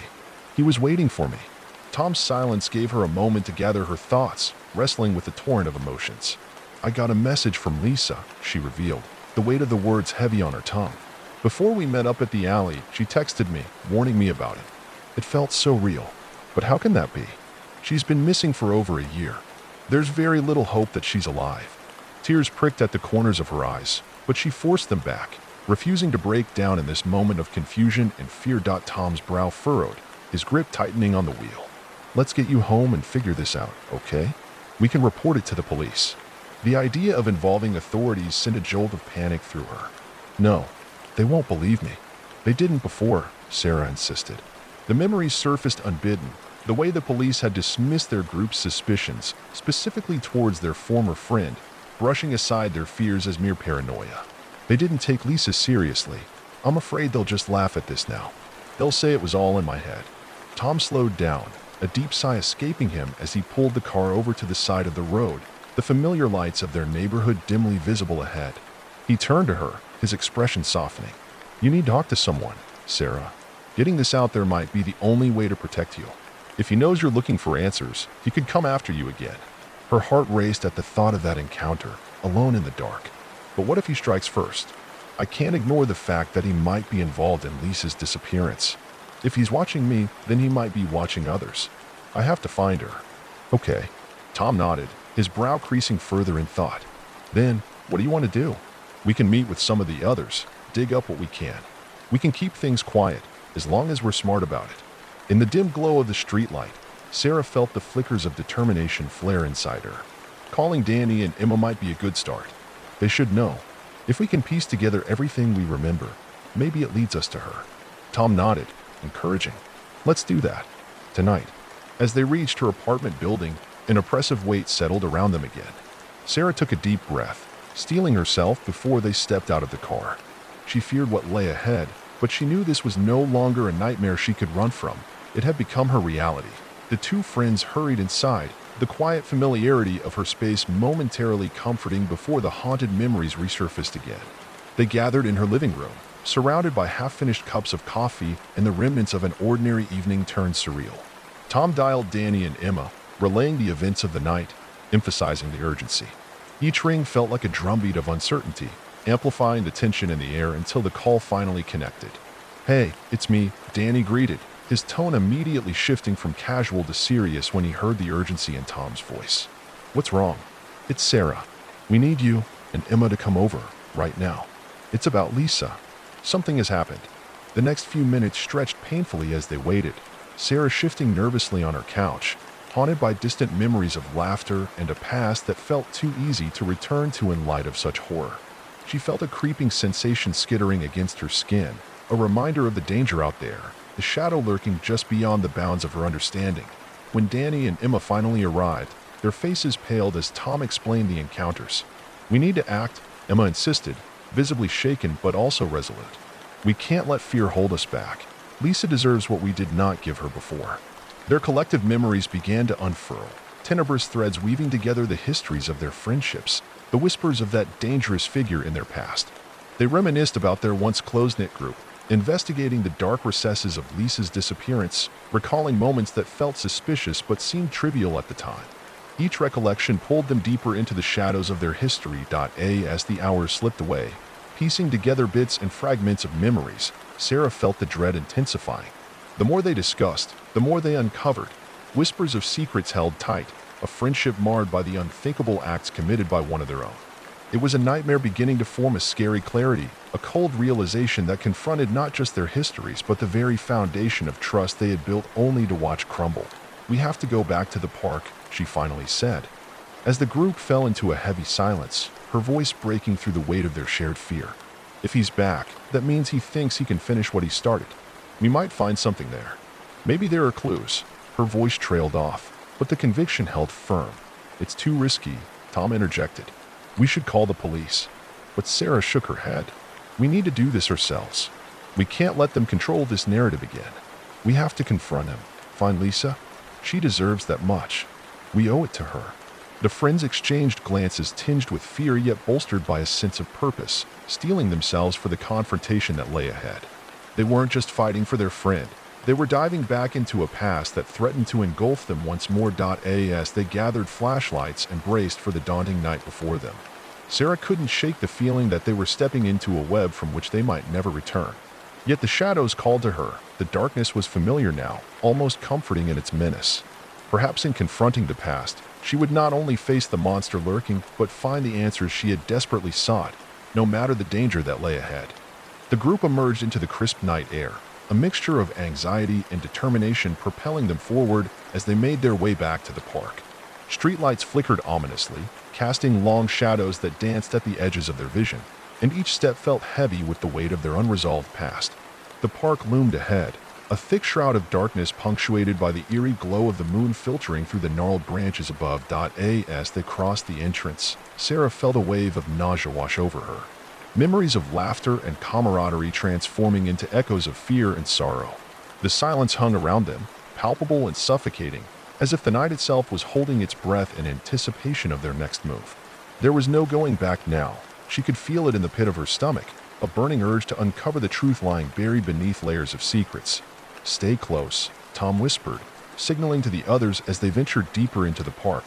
The path ahead twisted, surrounded by towering trees that reached toward the sky like skeletal fingers.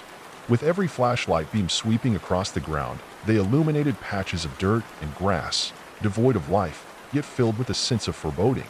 They arrived at the small clearing where Sarah had hidden before. Her heart raced as she scanned the familiar area, the memories flooding back with clarity as shadows played tricks on her mind. "This is where I saw him," she murmured, a mixture of fear and determination threading through her voice. He was right there. "I don't like this, Sarah," Danny said, his usual bravado faltering as he shined his light around the perimeter. "We shouldn't be here." But she pressed on, driven by an unyielding focus. "No, we have to search. There has to be something, anything that can lead us to Lisa." As they split up, flashlights dancing across the clearing, the tension in the air thickened. Sarah paced along the edge, feeling the dirt beneath her shoes crunching softly, magnifying the stillness that surrounded them. She could almost hear the whispers of her friends calling her name, the haunting echoes of Lisa's laughter stabbing through the darkness like a blade. A sudden rustle in the underbrush caught her attention. Heart pounding in her chest, she turned sharply, her flashlight beam slicing through the shadows. Did anyone else hear that? Tom and Emma exchanged worried glances. "What was it?" Tom asked, his voice low and cautious. "I don't know, but we should check it out," Sarah urged, moving cautiously towards the sound. The world around them felt imprisoned by uncertainty, the haunting presence of their past enveloping them like fog. Together, they crept towards the source, hearts racing in unison as their lights flickered nervously over the uneven ground. When they reached the edge of some dense bushes, Sarah motioned for silence. With a deep breath, she pushed the branches aside, gazing into the heart of the darkness. And then, her breath caught. Beneath a thin layer of leaves, half hidden and obscured from view, lay an old, tattered backpack, recognizably Lisa's. The sight sent a shiver down her spine. There was no denying it. "Over here," she called, her voice breaking through the silence. Danny and Emma rushed to her side, eyes wide with disbelief as they took in the sight of the package so familiar, the last remnant of their friend. "This belongs to her," Emma breathed, crouching down to inspect it. "But how did it get here?" Tom moved to help Emma, opening the zipper cautiously, heart pounding in his chest. The contents were disheveled, clothing, a water bottle, and scattered around the bottom were notebooks filled with Lisa's familiar handwriting. "She was here," Tom murmured, scanning the pages, each filled with hurried notes about her fears and observations, referencing people in their circle, and peppered with worried thoughts about that dark presence. Then, suddenly, the atmosphere shifted. They froze as a sound echoed through the trees, footsteps crunching on leaves, deliberate and measured. A dark silhouette shifted in the shadows, eliciting a gasp from Sarah. "Back to the car," Tom ordered, fear flooding his voice as they scrambled to gather the backpack, tucking it under Emma's arm. That's when they caught a glimpse of him, standing at the edge of the clearing, that familiar figure leaning against a tree, emerging from the depths of darkness like a specter they couldn't quite escape. He wore a chilling smile that twisted his features into something almost grotesque. "Looking for something?" he taunted, his voice dripping with malice as he pushed himself off the tree and took a step forward. A surge of terror coursed through Sarah as they turned to run, racing toward the way they came, heart racing faster than her feet could carry her. Tom shouted as the other two stumbled behind her, fear propelling them through the woods like hunters chased by their prey. "Stay together," Tom yelled, pushing them ahead. The darkness swallowed them as they raced through the trees, branches scraping against their arms, the adrenaline surging through their veins as fear clawed at their heels.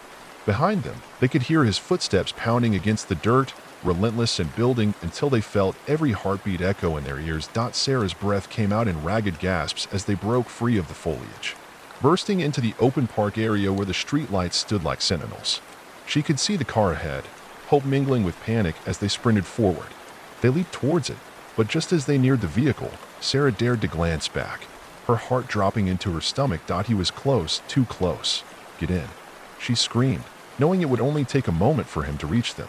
Tom lunged for the driver's side, while she pushed the back door open for Emma and Danny. "Hurry." They clambered inside, desperately fumbling with the locks, fear crashing over them like an unforgiving tide. Just as Tom turned the key in the ignition, the figure emerged from the shadows, darker than the night itself, his expression transforming into a mask of fury and delight. With a roar, he lunged towards the vehicle, but the engine sputtered to life just in time. The tires screeched against the pavement as Tom slammed on the gas, the car roaring away from the horrifying scene. They sped down the road, hearts pounding, breaths synchronized in a mix of panic and relief as the shadows receded behind them. But the relief was fleeting. The horror of the night settled into the air, leaving a bitter taste on the back of Sarah's tongue as she looked around at her friends, each of them pale and shaken. "We have to inform the police," she gasped, the adrenaline still coursing through her veins. Tom shook his head, fear and anger battling for prominence. "No more police. They never helped us before, and they won't help us now." His eyes were fierce, a spark igniting in the depths of despair. "We have to do this ourselves." "What do you mean?" Emma asked, looking confused. We finish this. We face him head on. We uncover the truth about what happened to Lisa. We expose him for what he is, Tom declared, the fervor in his voice igniting determination in Sarah's heart. The car moved forward, slicing through the darkness with renewed purpose. She could feel the familiar bond of their friendship weaving once more, forged in the fire of their shared experiences, each heartbeat resonating with the resolve to confront their past. As they plotted their next move. Unknowingly drawn into a perilous game of cat and mouse, Sarah clung to one unwavering thought. If they were brave enough to unravel the tangled web of fear and deception, perhaps they could also pull Lisa back from the brink of the unknown, uncovering the truth buried deep within the shadows. The hunt for the truth had just begun, and whatever darkness lurked in their memories would soon meet the light. The tension in the car crackled like static electricity as they navigated through the streets, racing away from the park and deeper into the night, their minds swirling with thoughts of action and the promise of resolution. Tom kept his focus on the road ahead, while Sarah felt her heart pound in rhythm to the ticking clock, the urgency growing heavier with each passing second. Where do we even start? Danny asked, glancing nervously at Sarah through the rearview mirror. He's got a head start on us. He knows we're onto him now. What if he decides to come after us again? We need a plan, Sarah said, her voice steadier than she felt. We can't just wait for him to make the next move. We have the backpack, Lisa's backpack. If we go through its contents, it might lead us to something we missed before. We could find clues about where she went or what she knew. Emma nodded, her voice firm despite the trembling fear in her words. Let's meet at my place. It's more private, and we can spread everything out. We could go through her notes and see if anything stands out. The others agreed, and Tom pushed the gas pedal a little harder, the headlights slicing through the darkness ahead. They sped towards Emma's house, the familiarity of it a small comfort amidst the chaos of the night. When they arrived, they rushed inside, the atmosphere heavy with gravity. Emma's living room was cozy but felt cramped now, filled with the intensity of their purpose. They spread Lisa's belongings out across the coffee table, the remnants of their friend starkly contrasting with the urgency of the situation. Okay, Sarah said, taking a moment to breathe and collect her thoughts. Let's start from here. She picked up the small stack of notebooks, their pages yellowed and worn with time. We need to look for anything that stands out, anything that mentions him or gives us a clue about where she might have gone. As they dove into the contents, the hours slipped away unnoticed. Stories unraveling between them, each turning page revealing glimpses of Lisa's fears, dreams, and disillusionments in a time when their lives were simpler. I found something, Danny exclaimed, excitement sparking in his voice. He pointed to a section in one of Lisa's notes. Look here. She's written about some late-night meetups at the old pier. It looks like she was gathering information about a group she thought was involved in something illegal, a trafficking ring or something. She seemed worried they had been watching her. Why didn't we know about this? Tom grunted, frustration building within him. She was always so secretive, always the one trying to protect us. She thought she could handle it on her own, Emma said quietly, tracing the lines of Lisa's handwriting with trembling fingers. She did everything she could to keep us safe, to keep us out of it. Sarah's mind raced as the pieces began to fit, the puzzle slowly revealing itself in shades of gray and darkness. If she was meeting people there, maybe that's where he found her. Maybe that's why he knew so much about her. They exchanged glances, the air thickening with dread. The realization that they might be inching closer to Lisa's fate sent a chill down Sarah's spine. What if we went to the pier now, she suggested. We could find evidence, something to confront him with. If we can expose him, we can help Lisa. Are you sure? It's dangerous. Tom responded, his voice weighted with concern. I know, but what choice do we have? It's growing late, and we need to act before he manages to cover his tracks. This is our best chance to connect the dots and find out what happened to her. Let's do it, Emma agreed, steeling her resolve. If there's even a chance we can find something, we owe it to her. The group shared one last glance, nerves electrifying the room. They gathered what they'd need, a couple of flashlights, a small first aid kit, and Lisa's backpack, filled with the essentials they'd need to piece together the truth. As they piled into the car again, the night air shifted, an unspoken dread weaving through the tight space. The weight of anticipation pressed heavily upon them as Tom steered them toward the pier, the headlights illuminating the path ahead like a gateway to their past. With each passing second, Sarah felt the adrenaline surge, a mix of anxiety and hope propelling her forward. They arrived at the pier, the wooden planks creaking underfoot as they stepped out into the darkness. The salty air washed over them, centered with memories of summers past, swimming in shadows, and laughter long since silenced. "I can't believe we're doing this," Danny whispered, glancing around nervously as they approached the edge of the dock. "What if he's still here?" "Then we'll be ready," answered Tom, his jaw clenched tight. They moved cautiously, flashlights sweeping the area, illuminating scattered debris and remnants of a once active gathering place. The stillness was overwhelming, and Sarah felt her heart hammering in her chest, urging her closer to the edge. "Let's check over there, near the old warehouse," Emma suggested, pointing toward a dilapidated structure at the far side of the pier. If she was meeting someone, that's where it might have happened. As they approached the warehouse, the sense of foreboding deepened. The peeling paint and rusting metal fixtures loomed before them, creaking eerily in the cool breeze. They peered inside, the darkness swallowing them whole as they entered cautiously, flashlights illuminating the dust motes swirling in the stagnant air.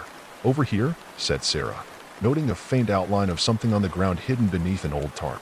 Curiosity gnawed at her as she approached, crouching low to lift the tarp gently. "What is it?" Emma asked, stepping closer. As the fabric fell away, Sarah's breath caught. Beneath the tarp lay a collection of items, a shattered phone, a few scattered belongings, garments, some of them charred, and the unmistakable outline of a purse with Lisa's initials. This is hers," she gasped, the reality crashing over her like a wave. "We need to get this to the police. They'll have to take us seriously now. This could lead them to the truth." Before anyone could respond, the creaking of the wooden floorboards echoed through the warehouse, followed by the unmistakable sound of footsteps. Sarah's heart raced, panic gripping her as the shadows shifted and a figure emerged from the darkness. "It seems you've been quite busy," said the familiar voice, dripping with smug satisfaction. There he stood, the man from the park. The realization washed over her like ice water as they froze in horror. "I made a mistake last time by letting you go, but you've come back at just the right time, haven't you?" His eyes glinted maliciously in the dim light, a sinister smile spreading across his face. "And I always finish what I start." Behind them, the sound of the door slamming shut echoed through the room, sealing their fate. There was no escape. "Run!" Tom shouted as fear exploded within them, adrenaline propelling the group into a frantic scramble. They raced deeper into the shadows of the warehouse, trying to find an exit, their footsteps pounding in a frantic rhythm as they heard him closing in behind them. "Make for the back door," Emma called out, leading the charge. The air was thick with tension as they maneuvered through the tangled webs of crates and debris, desperately searching for a way out, hope dwindling with each corner they turned. But he was relentless, the sound of his footsteps echoing, the taunts growing closer. Sarah's lungs burned as they fled, every second stretching painfully as they rounded a narrow passageway, the walls closing in like a trap. "Here," Danny shouted, finding a door at the end of the corridor. They all piled through just in time, slamming it shut behind them. They landed in a small storage area filled with boxes, only a single flickering light bulb overhead. Their breaths came in gasps as they crouched down, hearts racing as they strained to listen for any sign of pursuit. "What do we do?" Emma whispered urgently, fear etched into her features. "We have to find something to defend ourselves," Sarah said, looking around frantically. "Anything we can use." "Over there." Tom pointed to a shelf overflowing with supplies, quickly starting to sift through the items. "Crowbars, some tools. We can use these if he finds us." They grabbed whatever they could, adrenaline fueling their movements, each moment stretching unbearably until they could hear the faint sound of footsteps growing nearer outside their hiding spot. "Stay quiet," Tom cautioned, his voice authoritative despite the tremor of fear underneath. The group barely breathed, ears straining to catch any hint of their assailant. The footsteps approached the door they'd just fled from, the doorknob rattling ominously before finally opening with a creak. "You think you can hide from me?" he called in the darkness, his voice echoing through the chamber. "You're only delaying the inevitable. The truth doesn't stay buried forever." A surge of anger pushed Sarah forward. "We aren't afraid of you anymore," she yelled, gripping a crowbar tightly. The figure stepped into view, a dark silhouette framed by the dim light. "Oh, but you should be," he sneered. With an adrenaline-fueled instinct, Danny lunged forward, catching him off guard as they collided. The scuffle erupted violently, their bodies crashing against shelves as the others rallied to help him. "Hit him," Tom shouted, swinging a flashlight like a weapon, trying to distract the man as chaos erupted. Sarah's heart pounded in her ears, fear coursing through her veins as she darted forward, aiming the crowbar toward the man. "Let him go," she screamed, her voice breaking through the roar of their struggle. But he was powerful.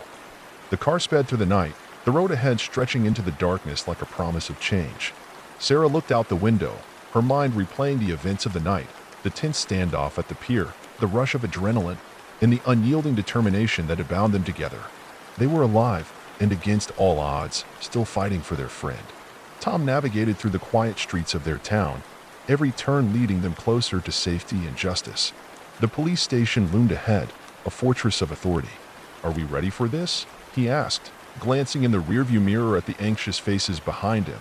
"Ready or not, we have to do this," Sarah replied, the weight of responsibility settling heavily upon her. She could feel the resolve radiating from her friends, a silent agreement that they would face whatever came next together.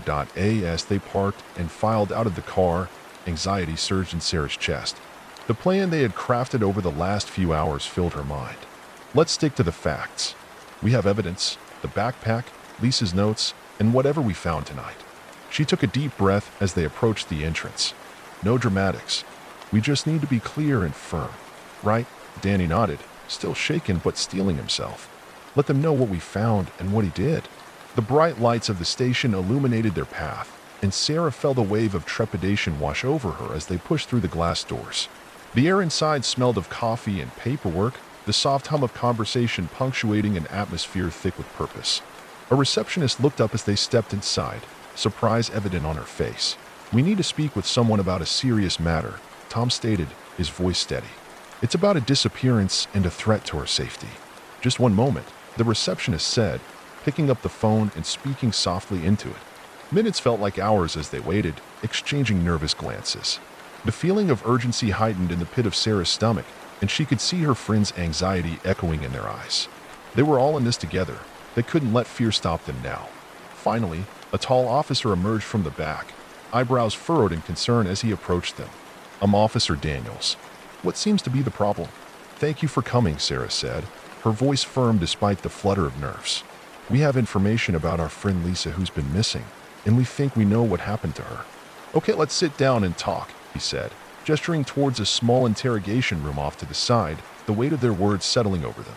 As they entered the room, Sarah took a deep breath, recalling the contents of the backpack, the notes they had unearthed at the pier, and the confusion that had wrapped itself around their lives for far too long. They settled into their seats, and she glanced at Emma, who gave her an encouraging nod.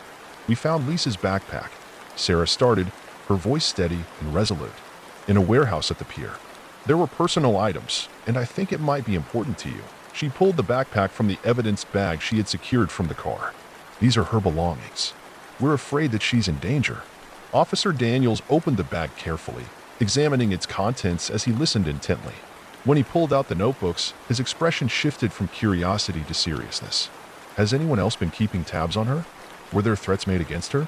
"We think she was looking into something dangerous," Emma interjected, her voice shaking slightly with the weight of it all. "She mentioned a group involved in trafficking, and someone has been watching her." "Right," Officer Daniels said, jotting notes down on a pad. "And you believe this individual is connected to her disappearance?" "Yes. He followed us tonight at the pier," Danny explained, the reality of their encounter drifting into the air. "He threatened us. He knows we're looking for Lisa, and he's dangerous." The officer's demeanor shifted, his focus sharpened. "I need you to describe this individual to me. Any details you can remember." As they described the man, the scruffy features, the sinister smile, Sarah felt the gravity of their situation settle in. The more they spoke, the more momentum they gained, fueled by the need to bring the truth to light. When they finished, Officer Daniels leaned back in his chair, contemplating the information they had provided. "You did the right thing by coming in here. I'll need to run this information by my superiors, and we should start an immediate investigation. We may need you to help identify the man you encountered." "Will you find her?" Sarah asked, her heart racing as the enormity of the situation weighed heavily on her. "You'll actually search for Lisa?" "We'll do everything in our power to find her," he assured them. "But I also need you all to stay safe. That man you encountered at the pier? It's crucial that you don't confront him again. He has a past that may be more dangerous than you realize." They nodded, understanding the risks that lay before them. Sarah felt a mixture of courage and fear swirl through her, but beneath it all was a fierce determination to ensure justice for Lisa. As they left the station, they felt a glimmer of hope spark amidst the uncertainty. Their fight was far from over, but they had taken the first step toward justice. Hours turned into days, and the investigation unspoled its own tangled web of leads and dead ends. Officer Daniels kept them informed, each brief phone call carrying a mixture of hope and anxiety. While they waited for news, Sarah and her friends leaned on one another, sharing the burden that had united them more than ever before. And then, in a moment that would change everything, the call came. "Sarah, Danny, Emma, Tom, we need you to come down to the station." "We found something," Officer Daniels said, his voice steady and serious. Without hesitation, they all drove to the station, hearts pounding with a mixture of anticipation and dread as they pulled into the familiar parking lot once more. As they walked through the doors, a palpable tension filled the air. "What did you find?" Sarah asked anxiously, searching the officer's face for any hint of good news. "We've identified the man you described," he began, beckoning them toward the back of the office. "And we've uncovered his connection to Lisa's case." The group followed him into an office filled with photographs, maps, and reports. They stopped in front of a bulletin board where a photo of the man they had encountered at the pier was displayed prominently. "His name is Daniel Reese," Officer Daniels explained. "He's been a person of interest in several cases involving disappearances in this area. We think he might be linked to a larger trafficking organization that's been operating under the radar." As the realization washed over them, Sarah felt a wave of cold fear crash over her. "So, you think he has her?" "We have reason to believe she may still be alive. We located a few leads to places where his associates have been seen. We're developing a plan, but you all play an important role in this if you want to help." Tom stepped forward, adrenaline flooding his system. "What can we do? We need your eyes and ears. If you see him or anyone associated with him, let us know immediately. We're about to increase our surveillance in the area, and you might see things we miss." "What does this mean for Lisa?" Emma asked, her voice barely above a whisper. "It means we're moving forward," Officer Daniels assured them. "It means there's a chance to find her if we act quickly." The determination surged back into Sarah's heart as she exchanged glances with her friends, a shared acknowledgement of their mission crystallizing within them. "We'll do anything we can to help," she replied fiercely. The officer nodded, gratitude in his eyes. "Thank you. It means more than you know." As they strategized, the room filled with a mix of urgency and hope. The fight was far from over. They had the spark of action now, the connection to push through the fear that taunted them in every quiet moment. "Tonight, let's focus on the pier again," Sarah proposed. "We need to see if he's still hanging around, if anyone's coming or going based on what you have here." "Agreed," Tom nodded. With a plan set, the group steeled themselves, their spirits ignited by a renewed purpose. As night descended upon the town, they met in the parking lot again, the air electric with determination. They climbed into the car, and Sarah's heart raced as they set off toward the pier once more. The old, rickety structure felt even more ominous under the moonlight, the shadows crawling across the ground as they approached. They parked nearby, coasted quietly under the cover of darkness, and waited, hearts pounding in unison as they prepared for whatever was to come. As minutes turned to hours, their anxiety grew and hope and fear braided together, a strand of courage binding them tightly. Then, out of the darkness, they saw headlights approaching. "Everyone quiet," Sarah whispered urgently. They watched as a car pulled into the lot, the engine shutting off with a finality that sent chills down her spine. "Is that him?" Danny stared, squinting into the darkness. The figure that stepped out of the vehicle was tall and familiar. "Stay low. Just watch," Tom instructed, adjusting the angle on his phone while they all remained vigilant. They scouted closely as the figure leaned against the car, shuffling through items in the back seat, an ominous sight amidst the tension. Sarah felt the hesitation rising, mingling with determination. "We need to call the police now," she whispered. Before they could react, she saw shadows moving behind him. The urgency pulsed in the air as the group made their way back to Emma's house, the streets quiet under the cloak of night. Their adrenaline slowly ebbed, replaced by a mix of exhaustion and determination. As they entered the house, the reality of what they had just experienced hit them like a wave, but the thrill of hope lingered.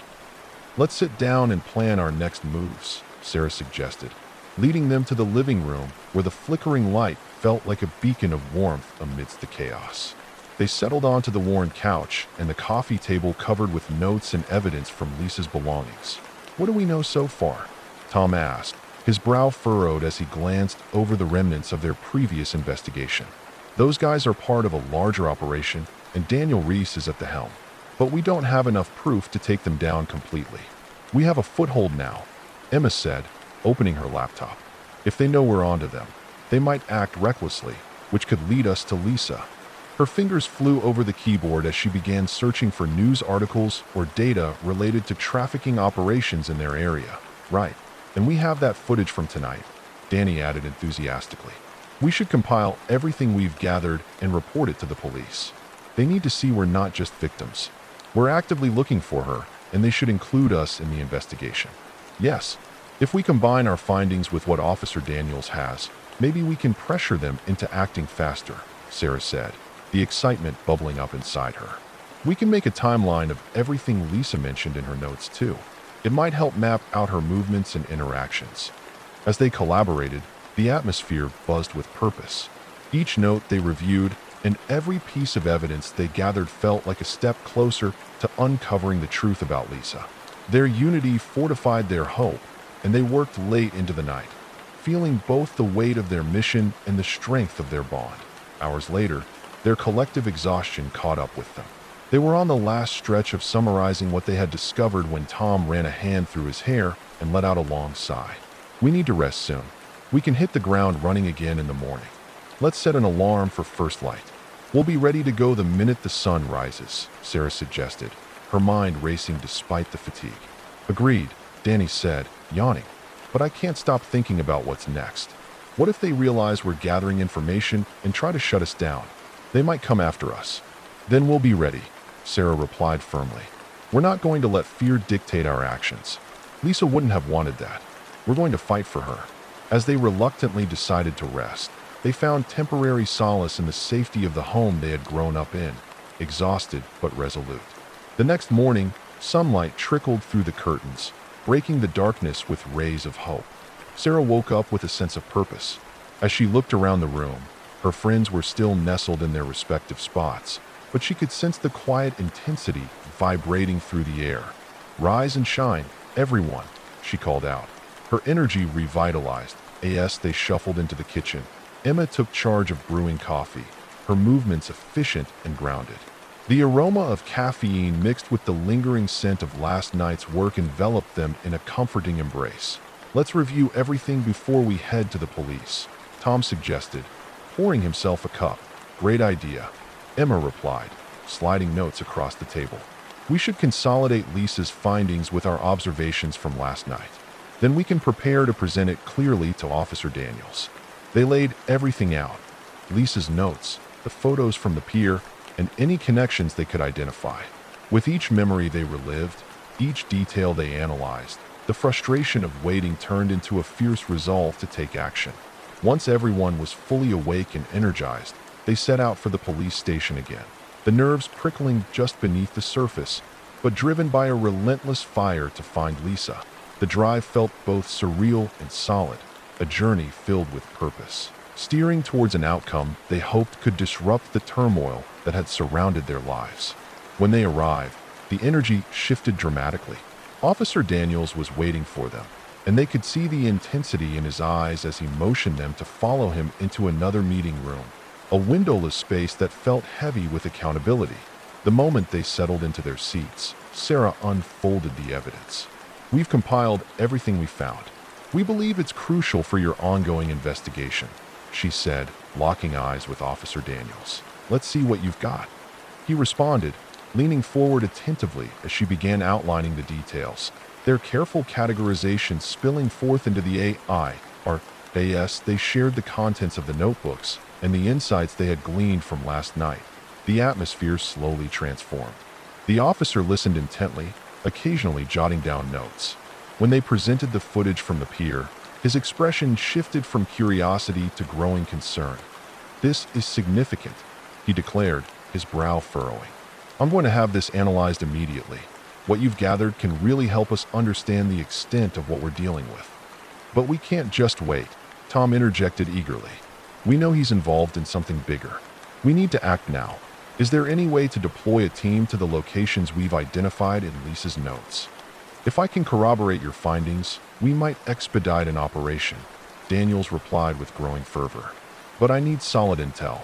I can't act solely on speculation. From that moment, the urgency surged through the room. They shared more of Lisa's notes, dissecting every detail that could lead to actionable evidence.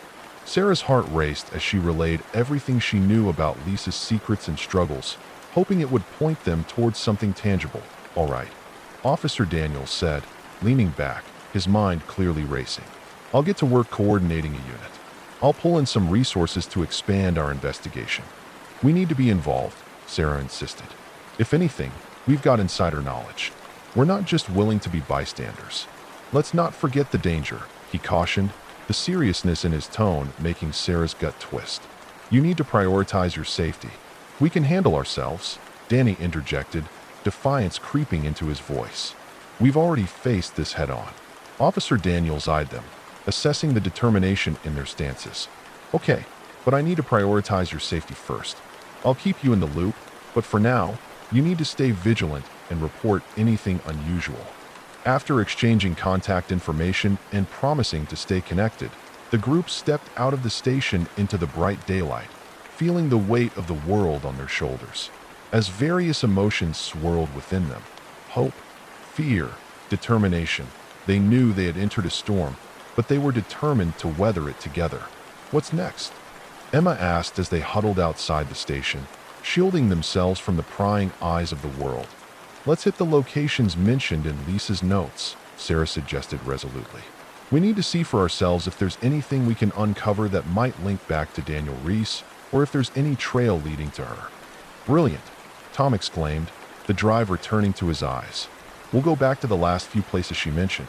We know the risks, but we were made for this." Their plans solidified and their spirits bolstered by the prospect of what lay ahead. They climbed back into the car, navigating the familiar streets that had been marred by unease. Each location felt haunting yet familiar as they recalled Lisa running through them, laughter echoing against the backdrop of fading memories. The first stop was an abandoned warehouse, one of the places Lisa noted as frequented by shady characters. They approached the building cautiously, the faded paint and broken windows examining their resolve. "Ready?" Sarah asked, her heart pounding. "Together," Danny affirmed, nodding firmly. They stepped inside, their flashlights cutting through the stale air, illuminating patches of dust on the floor. The ambience felt thick, weighed down by uncertainty, yet charged by the quest for truth. As they moved deeper into the structure, remnants of what had once been filled the space. Discarded boxes and crumbling walls hinted at past activities. Suddenly a sound echoed through the silence. "What was that?" Emma whispered, eyes wide with fear. "Just the wind," Tom reassured softly, but they all felt the unease settle deeper in their bones. They continued to explore, uncovering discarded items that seemed inconsequential until Emma stumbled upon a piece of fabric snagged on the broken remnants of a crate. "Look," she called, kneeling to examine it. It was a small scrap of torn material, and as they drew closer, the urgency pulsed in the air as the group made their way back to Emma's house, the streets quiet under the cloak of night. Their adrenaline slowly ebbed, replaced by a mix of exhaustion and determination. As they entered the house, the reality of what they had just experienced hit them like a wave, but the thrill of hope lingered. "Let's sit down and plan our next moves," Sarah suggested, leading them to the living room where the flickering light felt like a beacon of warmth amidst the chaos.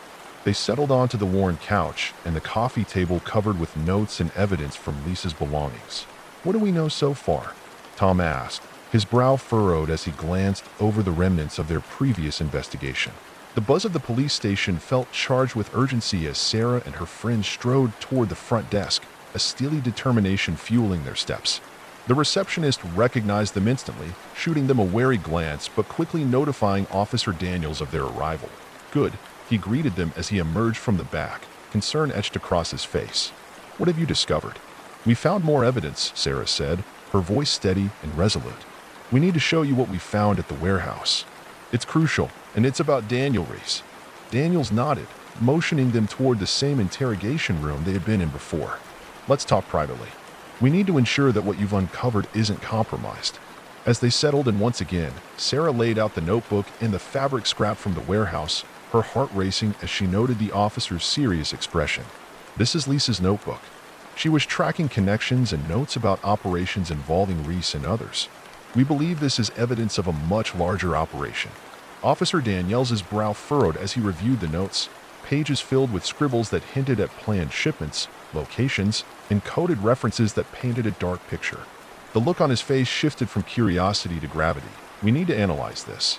You're sure this belongs to Lisa? Absolutely, Emma confirmed, leaning in. She mentioned her findings to us before she went missing. We believe this connects to her disappearance. Then this could change everything, Daniel said, his tone commanding. I'll need our cyber unit to go through this immediately, check for contacts and connections.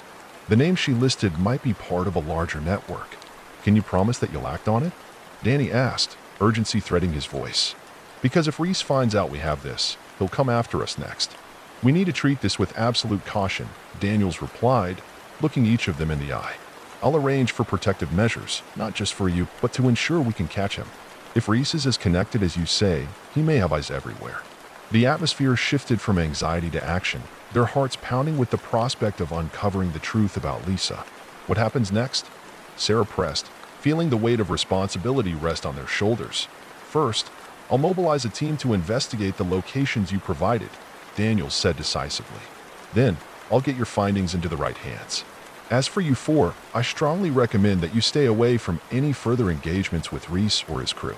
But we can't just sit back and wait, Sarah exclaimed, fear flashing in her eyes.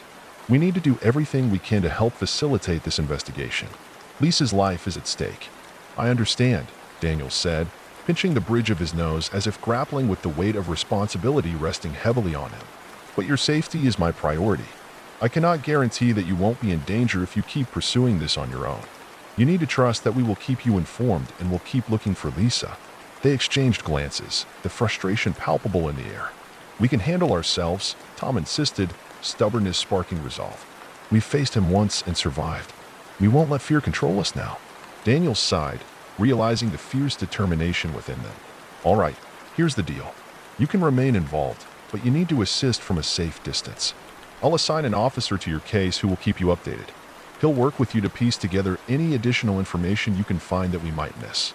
Sarah nodded, feeling a blend of relief and residual anxiety. So we can still help? We want to be part of this. Absolutely, Daniels affirmed, the tension in the room easing slightly. But you need to respect boundaries. If things become too dangerous, you need to let it go. With that understanding forged, the group left the station with a renewed sense of agency. They weren't mere bystanders anymore. They were integral players in this unfolding drama, using the findings they had fought hard to uncover. Once seated back in the car, their earlier sense of urgency persisted. We can't go home yet, Sarah declared with newfound fervor. We need to hit the streets. Lisa may have communicated with someone. Let's check places she often visited. Like where? Danny asked, turning the engine over. Her favorite coffee shop, the park where we used to hang out, Emma suggested. People might have seen her or even be able to provide clues. Great thinking, Tom added, exhilaration sparking. Let's see what we can find.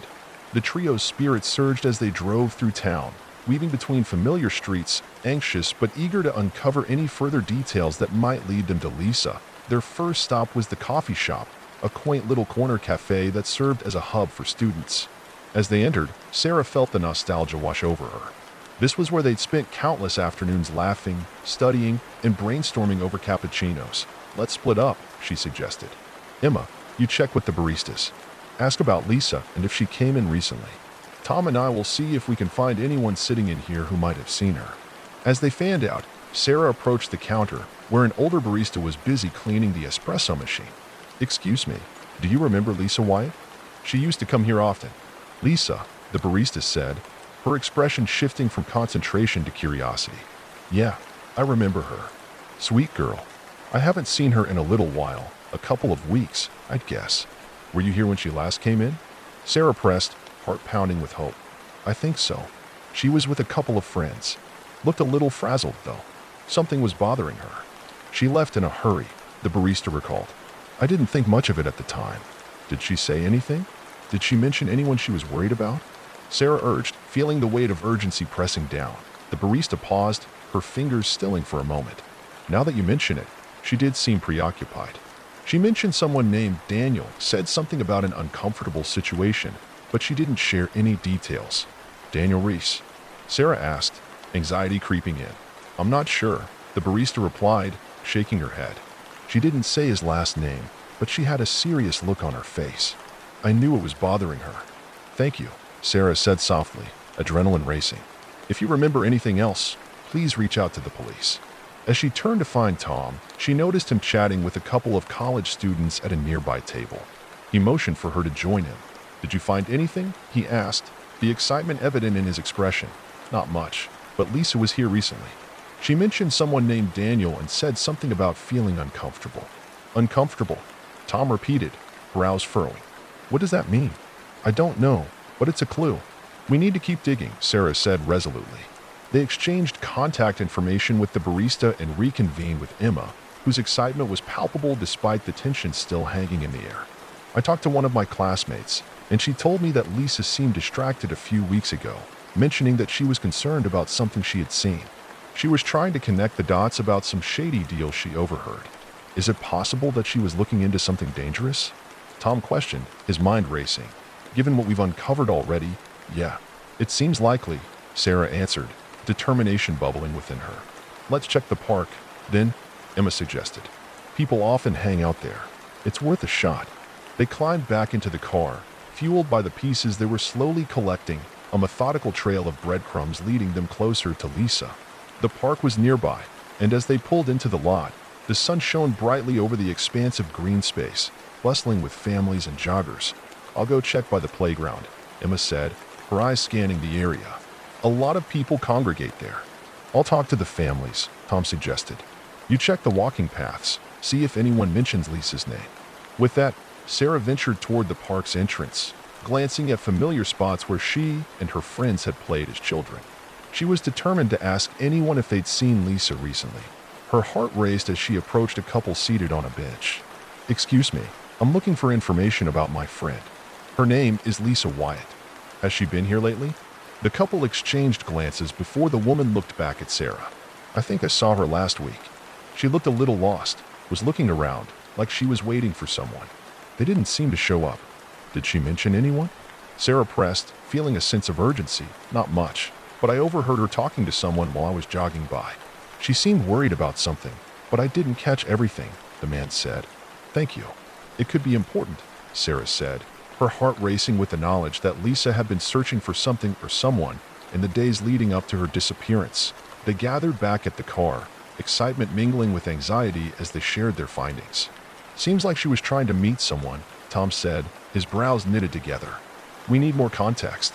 We should start connecting the dots, Sarah suggested. There may be leads in those notes about people Lisa was worried about. We tie that back to Reese and his crew. I'm going to head back to the station to continue working on the notebook, Emma concluded, a sense of determination in her eyes. Tomorrow, let's regroup and follow up on what we found. As they settled back into the car. Story 3. I remember the night that altered my perception of fear forever. It was late November, the air crisp with the chill of impending winter. I had moved to a small town to escape my chaotic life in the city, hoping that solitude would bring clarity. My house was an old Victorian, charming yet haunting, with creaking floors and walls that whispered secrets of the past.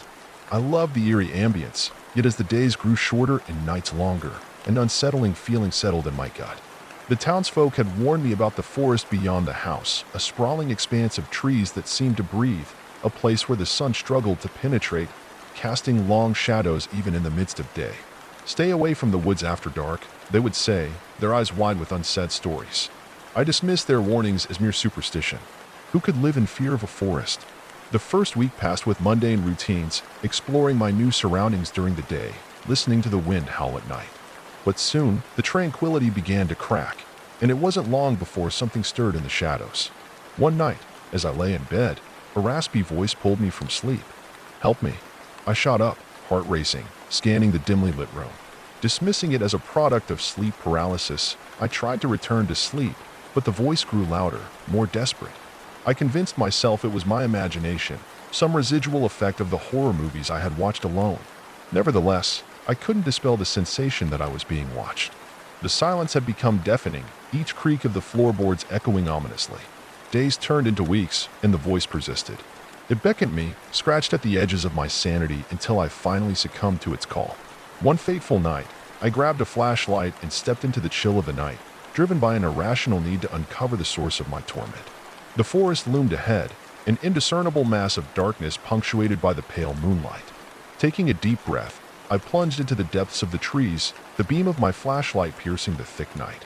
Each step seemed to echo in the stillness, the sound unnaturally amplified as I ventured deeper. The air thickened, suffocating in its silence, making me acutely aware of how out of place I was, an intruder in a realm that felt both alive and ancient. As I wandered further, the voice became clearer, a soft, whimpering sound like the cry of a lost child. "Help me, please."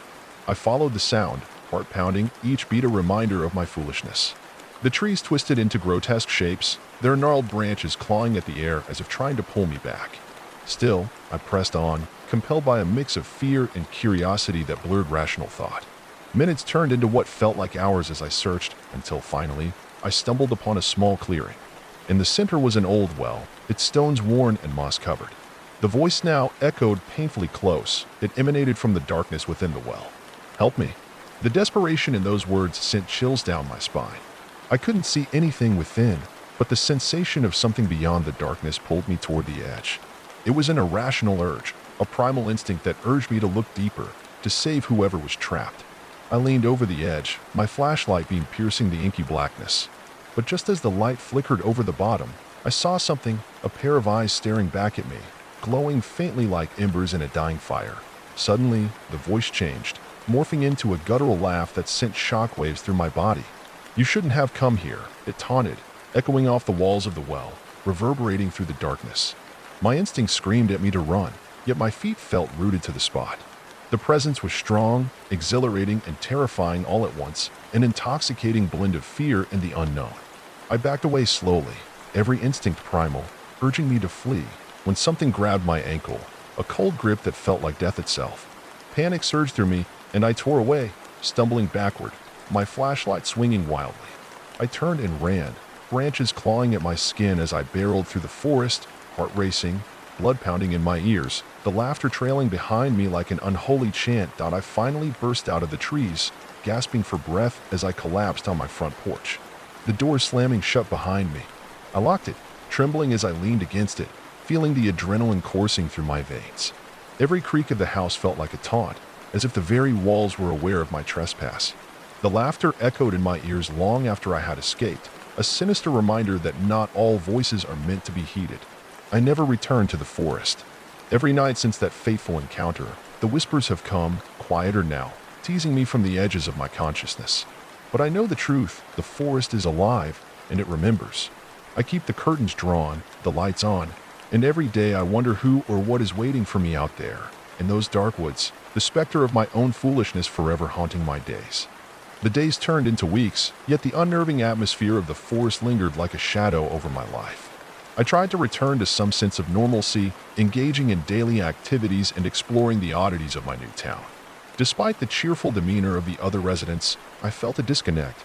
Their small-town charm contrasted starkly against the nameless terror that clung to me. Every time the wind rustled through the trees, I felt the pull of the forest, an unending temptation that whispered promises I dared not entertain. Night after night, the voice would call out to me, softer now, almost like a siren song laced with melancholy. I began to notice peculiar things around the house. Objects would be slightly misplaced, my tools scattered in random corners, doors creaking open on their own, as if taunting me. Room by room, I could feel the very air thicken with a presence, something that didn't wish to be ignored. Nights were the worst. I would lie awake, clutching my covers, straining to listen, to decipher the whispers that danced beyond the walls of my home. I tried to occupy myself with mundane tasks to drown out the sound. Cooking became a ritual of distraction, yet the shadow of the voice lingered, curling around my thoughts, threading itself into my dreams. Then one night, after tossing and turning for hours, I was jolted awake. The room was heavy with silence, but my mouth felt dry, and I sensed a weight at the foot of my bed. Peering into the dark, I felt the air shift, cold and oppressive. My heart raced as I attempted to rationalize what I was seeing. The outlines of a figure became visible, a dark silhouette, tall and menacing, its features indistinguishable. I was frozen, unable to scream or run. The figure leaned closer, and I could suddenly make out those haunting, burning eyes, much like the ones I saw in the well. Suddenly, it spoke, a voice smooth yet filled with a terrible hunger. "You've come back to us." Its words were laced with malice and twisted joy. My instincts kicked in, and I sprang from the bed. I ran to the door, flinging it open and bursting into the hallway, desperate for escape. I raced down the stairs into the living room, but I could hear the footsteps trailing behind me, heavy and deliberate, echoing like a drumbeat of dread. I fumbled with the locks of the front door, my fingers trembling, each second stretching unbearably. Just as I managed to swing the door open, a cold hand grasped my shoulder, pulling me back with an overwhelming force. I was yanked into the darkness, the world around me spinning into chaos as I struggled to free myself. "You need to see," the voice hissed, the shadows wrapping around me tighter. With a final effort, I broke free and darted outside. The chilly air hit me like a wave, and I ran, stumbling down the porch steps and into the driveway, looking back at the house. The windows glowed faintly, and the figure loomed in the doorway. Watching without moving, I knew I had to flee, so I sprinted down the road, feet pounding against the asphalt, the oppressive weight of the following darkness ever present. I ran until my lungs burned, until the town lights flickered into view. I sought refuge at a small diner. The neon sign buzzed, casting an otherworldly glow over the scene. The locals were gathered inside, chatter mingling with the sound of clinking silverware, and in that moment, I felt a flicker of safety. I stumbled through the door, the warmth enveloping me like a comforting blanket. As I took a seat in the corner, I looked around, scanning the faces. An elderly man, his grizzled beard dusted with flour, looked up from his coffee and studied me closely. "You look like you've seen a ghost, son," he said, concern etched in his features. I shook my head, hardly able to explain the horrors I had faced. "The woods, they're not right," I said finally, my voice shaking. I shared a fragmented version of my story, and as I spoke, the room grew silent, every eye trained on me, absorbing my tale. The man's expression shifted from concern to something akin to understanding. "Many have gone out there and not returned the same," he murmured, his voice low and serious. "The woods are alive, alive with things you can't comprehend. But they have a way of calling you back, you know? Like they're hungry. Best heed those warnings." The other patrons nodded, their faces a mixture of fear and resignation. It was then I understood that I was not the first to encounter the dark presence within that forest. I had thought I was merely unfortunate, but there were layers to this reality, a history interwoven with grief and loss that hung thick in the air. With a heavy heart, I realized that it wasn't just me grappling with this fear. Others had been touched by it, too. I needed to confront this simmering dread before it consumed my life entirely. I wanted answers, a chance to reclaim my peace, even if that meant returning to the depths of the forest. After finishing a cup of black coffee, I could feel the townsfolk's eyes on me, a mix of concern and unspoken warnings. I left the diner, determination intertwined with fear, the shadows of the forest looming large as I prepared for what I hoped would be my final battle with the unknown. That night, armed with a stronger flashlight and a firm resolve, I walked back to the forest, its entrance yawning wide, welcoming me into its darkened embrace. I knew I had to face this fear head-on, confront the entity that sought to keep me tethered to its dark embrace. As I stepped into the thicket, the oppressive stillness enveloped me once again, yet this time, I channeled my fear into a fierce determination. I would find the well, confront the voice that had changed everything, and perhaps finally close the door on this chapter of horror that had enveloped my life. The moon hung high, illuminating the path ahead, shadowing me with its soft light yet beckoning me deeper into the dark woods. Each step echoed with a purpose. This time, I was not just a lost soul wandering in the dark. I was a seeker, prepared to face whatever awaited me. And as I approached the clearing again, I could feel the weight of the unseen eyes watching, waiting for my return. There was no turning back now. The confrontation was inevitable. The whispers began to swirl around me, seductive yet chilling. "Welcome back." They echoed softly, their tone dripping with anticipation. I stepped into the clearing, heart pounding, and looked into the stillness of the well, ready to confront the abyss within. The well stood before me, a gaping maw in the earth, its crumbling stones reeking of decay and secrets long buried. The shadows around it writhed, and the chilling air felt heavier as I approached, wrapping around me like a shroud. Moments stretched into an infinite reality of anticipation. I took a deep breath, swirling with fear and determination, willing myself to confront whatever lay at the bottom of that cursed pit. The voices grew softer, teasing me from the edges. They were inviting and beguiling, yet underlined with an unmistakable menace. I switched on my flashlight, the beam illuminating the mossy stones and the darkness within. The terrified expression reflected in my eyes seemed to mock me, reminding me of the gulf between the man I had been and the one I had become. haunted, driven by a ravenous curiosity. I leaned closer, eyes squinting against the cavernous blackness, drawing courage from the resolve coursing through my veins. "What do you want from me?" I shouted, my voice trembling but fierce. Silence enveloped me in response. Then, like a breath held too long finally released, the voice returned, mournful yet twisted, echoing from the depths below. "Help me, set me free." The words slithered around me like smoke, coiling into my mind, parsing my thoughts. I struggled against the growing enticement. Free from what? From who? I was ready for answers this time, fueled by a desperate need to peel back layers of darkness that had suffocated my life. The air grew colder as an answer surfaced, reverberating and mingling with the senses. Faint images flickered through my mind, as if struggling to coalesce into reality. I saw a reflection of what once was laughter, joy, a family oblivious to the fate that awaited them. They were taken, like you. The voice hissed, a dreadful harmony that resonated with sorrow and vengeance. They kept me here as part of their game. The bitterness lured sympathy to me, an invitation to share in the sorrow of another's plight. "Stop! This isn't a game," I yelled, struggling against the thrall that pulled at my consciousness, wanting desperately to break free from the seductive grip of the well's words. "You're lying." "No lies, only the truth." The voice grew sharper, echoing through the trees as if it craved an audience. "You feel it within you.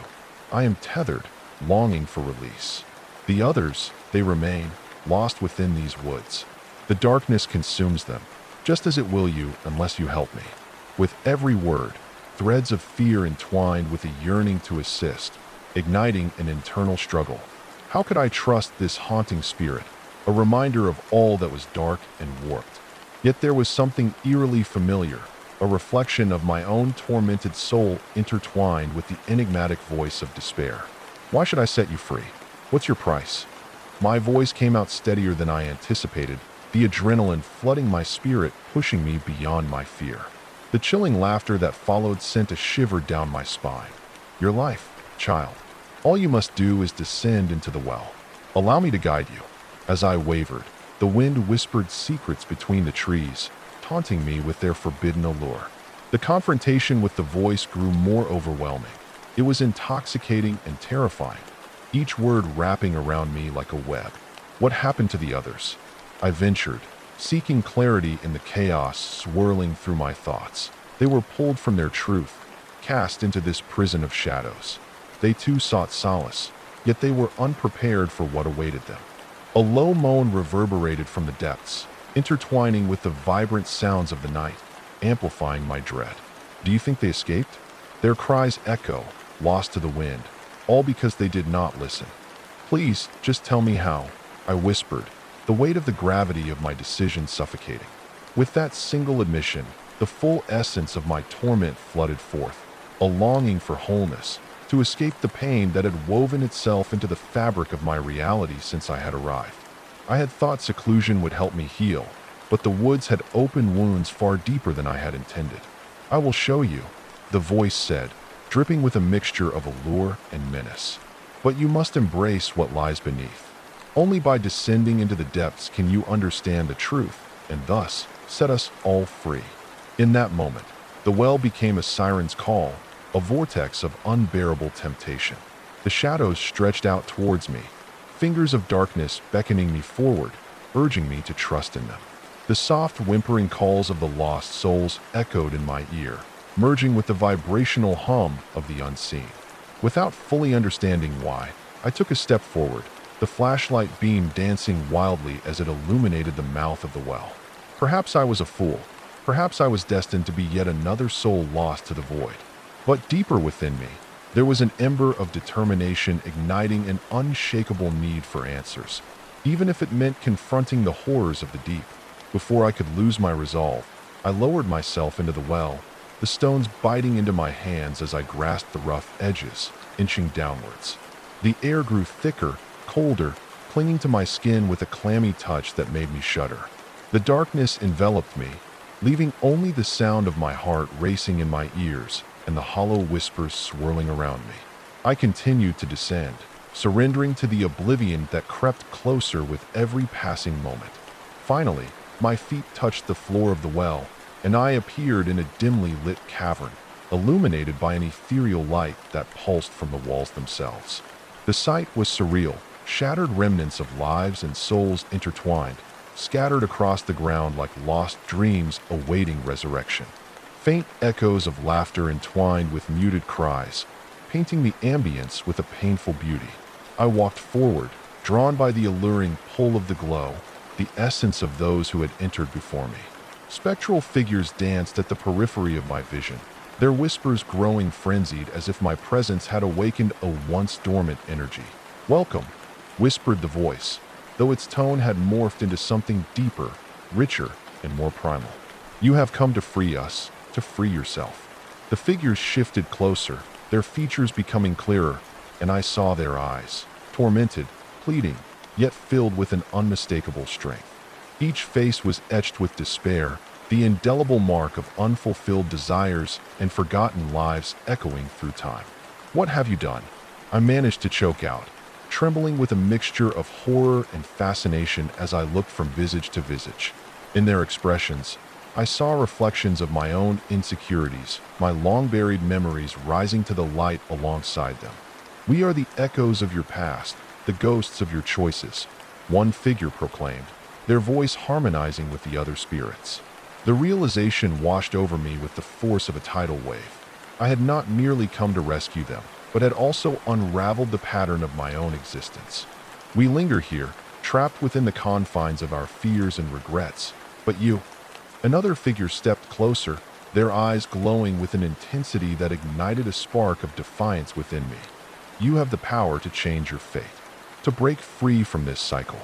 Tell me how," I demanded, the urgency spilling from my heart like a wellspring of yearning. "I will do whatever it takes. I will set you free." The figures broke into anguished smiles, their expressions softening with a strange amalgamation of hope and anguish. "Do you truly wish to understand? To reclaim your essence?" they questioned, circling me within the glow of the cavern, their energy intertwining like threads of a vast tapestry. "Yes," I affirmed, tears streaming down my face, a flood of emotions washing away doubts. "I want to remember." With that plea, the energy in the cavern surged, the whispers of the spirits coalescing into a symphony of longing and pain. A blinding light erupted around us, illuminating shadows that danced menacingly on the walls. The spirits closed in, their voices merging into a powerful mantra. "Face your truth. Face your past. Only then can you set us free." As the air crackled with energy, the memories started flooding back. Each joy, each sorrow, wrapped tightly around their respective shadows. I was engulfed by fragmented visions. My childhood, a rush of laughter at a family gathering, the weight of loss when I first faced death, burdens I had carried silently as adulthood crept in. The cacophony surged, memories intertwining, the celebrations of love juxtaposed against the raw pain of abandonment. Then, the darkness swelled, and images of regret materialized. The relationships I had let slip away, the moments where I chose fear over love.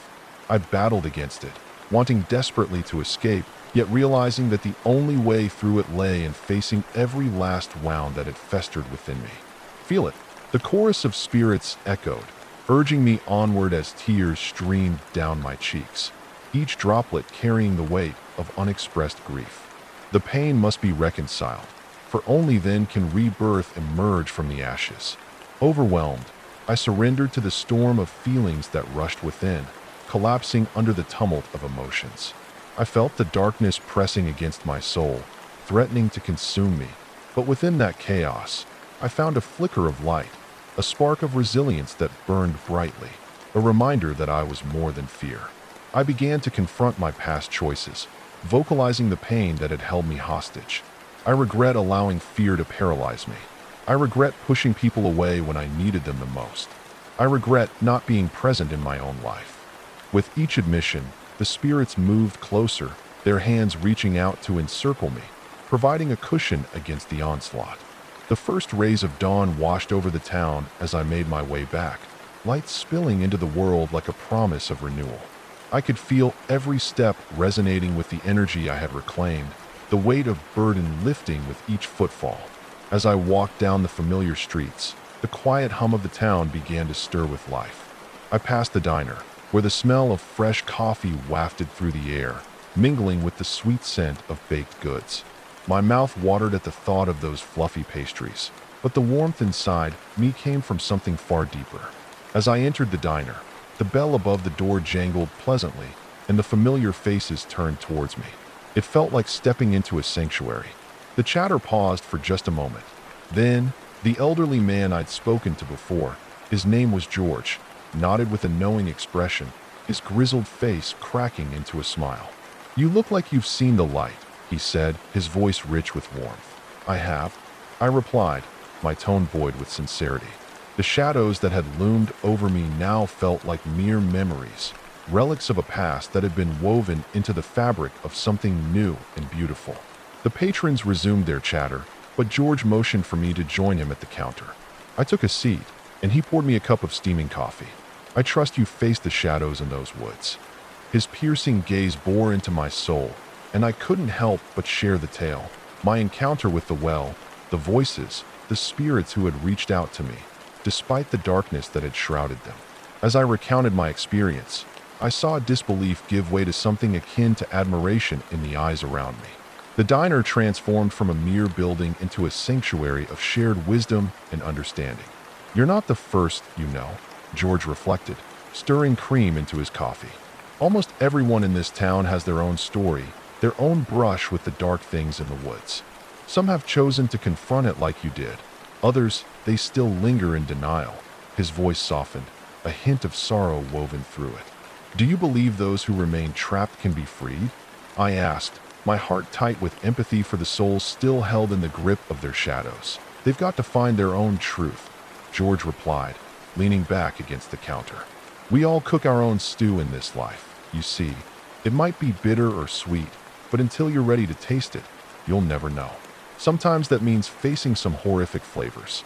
A young waitress approached, refilling my cup, her smile bright amidst the gray of the morning. "How about a chocolate pastry?"